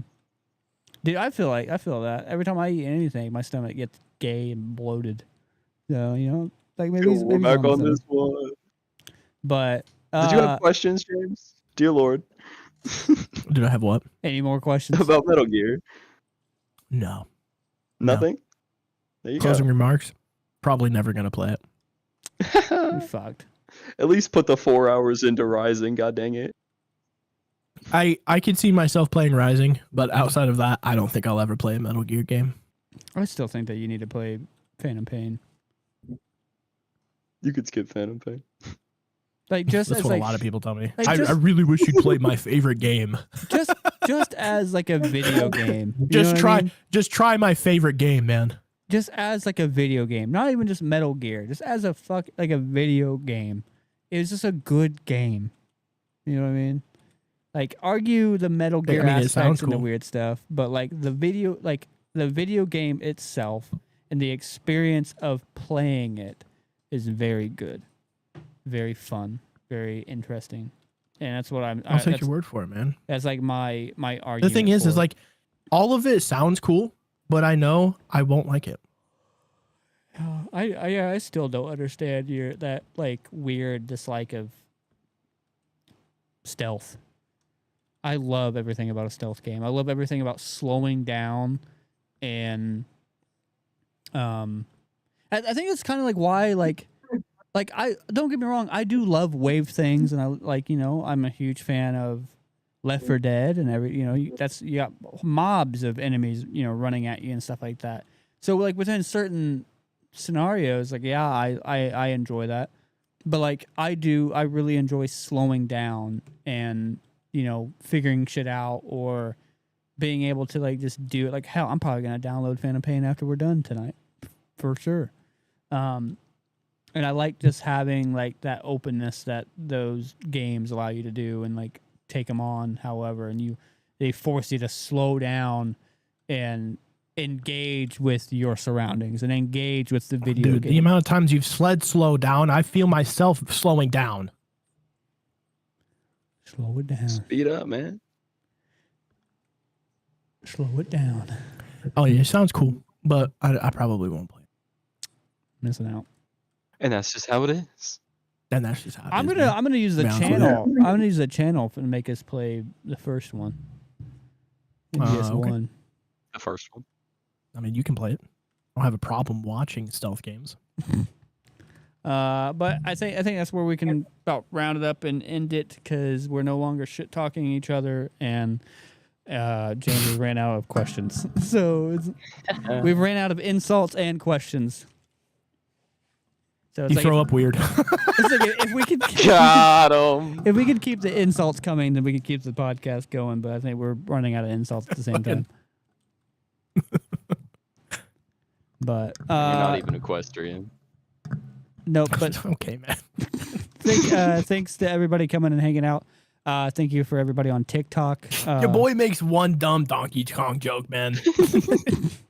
Thanks everybody on Tell TikTok you what. coming and hanging out and being a part of it. If you haven't subscribed to the channel, please go and do that. Share this live with people.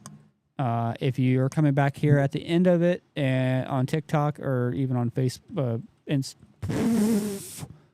YouTube. YouTube. You can come back and watch the VOD.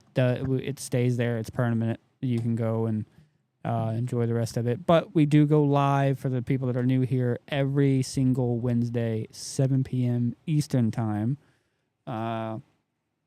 We talk about everything nostalgic. What are you laughing about now? What are you scoffing about? Because it reminded me of the question I had last week. Is it EST or EDT? And I never got a firm answer on It's that. EST. We're standard time. East Standard Time. East Standard Time. What is EDT? I heard EDT and I thought that James was talking about erectile just for a I second. think that's what you're thinking about. EDT? Maybe. Erectile dysfunction time? That's what they called me in high school. EDT, young boy. Let's go, baby! That doesn't even make fucking Cut the stream. Cut the stream! Sorry, Mormons! God. Catch a chat. But go subscribe over there to YouTube. Like I said, we go live every Wednesday, EST, 7 p.m. Yeah. We talk about everything nostalgic, our childhood Erection stuff that we grew standard. up. Erection standard time. Everything about our childhood. It's just a standard erection time, dude. Every day, every morning. Ben Scoutmaster Kevin. We just talk about everything that we grew up about. We do gaming videos as well. We do. Oh, here you are, Annie, right at the ass end of it. Late, ain't you? You know what? No, I don't want to hear it. Keep going, Ryan. Don't even acknowledge it. But we talk about everything. We're just a bunch of grown men that don't like to grow up. We don't want to grow up. So we're sitting here talking about. I made a solemn oath to Joffrey the giraffe that I'm a Toys R Us kid and I will never grow up. Never going anywhere. So that's what we like to do on this channel. So And we're never going to give you up. So if you're also a I'm grown never child, gonna let you down. I can't believe they let me do that. only on Sweet Nostalgia can you say some dumb shit like this. That's right, dude. But that's what we do. Channel updates. We say So- dumb shit. For the time being, There we go. For the people that have been a part of the channel for a while, obviously we haven't posted anything for a while, for a minute, because we had some hardware issues. We've got it We fixed. posted something today. No, Monday. Yesterday. Monday. Monday. When did we post something? Because you never told me. Yeah, that was 2 my days bad. ago. We post stuff on Monday. So what we're going to be doing for the time being, and just while we're just trying to get back into the swing of things, and just kind of seeing how you guys feel about it, because we used to post every single day, because that's what smaller channels should be doing, is posting as much as they possibly can, get themselves out there. But we're seeing a lot of more traffic now that we hadn't posted anything for a while. So what we're kind of thinking is posting one video Monday, doing the live on Wednesday, posting another video Friday, and then posting another one on Sunday. Let us know in the comments on how you feel about that. Find us on Instagram or just comment on this video or another video. We're just trying to find what works best, but then we're going to try to slowly go back into posting every single day to give you guys content. We're a bad channel, and we're trying to That's right. be good at it, and it's. We never said that we not were working. professionals. Yeah, we just never said that we were. Yeah, we just said that we're doing the YouTube channel. Professionals. We didn't say how good it was. We are you know? just professionals. We're just dudes. Dude They're professionals. HelloFressionals. Check out the link tree. Yes, sir. Go check Yeah, out the check link out the tree with link all tree. the socials and stuff. Get your 30-day. Get your 30-day Hulu so you can watch Kitchen Nightmares. Yep, and get you You the can watch 10 free Gordon meals. Ramsay call a chick idiot sandwich. Get you the 10 free Speaking of meals. sandwiches, why don't you go get your 10 free meals on HelloFresh? Yep, There 10 we free go. meals. There we go. Finally. Get your 10 free meal. Listen, watch Gordon Ramsay call a chicken idiot sandwich while you're eating a sandwich from HelloFresh. Yep. You can learn how to be a chef and be a chef at the same time. But thank you all. You can for learn coming. how to be a chef and be a chef. Yes, sir. Thank you all for coming and hanging out and being a part of it. We appreciate it. Thank you, TikTok, for coming and hanging out. And Thank you, TikTok. Thank you, bet Annie, you for that's coming the in at the first time. last. I bet you second. that's the first time anyone's ever said thank you, TikTok. Big up. Jesus, TikTok. Annie, late as hell there. Yeah, it came right at the ass end of it. That's a shadow banner. I might. Yikes. I'm gonna flame her in the Oh, no. Discord for a little while. Yeah, dude. There you go. Send her hateful memes. I'm gonna dox her. And tell her your eyes are too far apart. So your parents are too far apart. Jesus. That's a good one. Your parents are too far apart. Oh my god.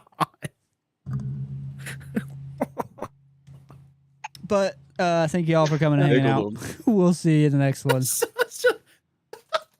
It's got. Oh, it's so real though, man. All right. Love you guys. Bye. Yeah. Bye bye.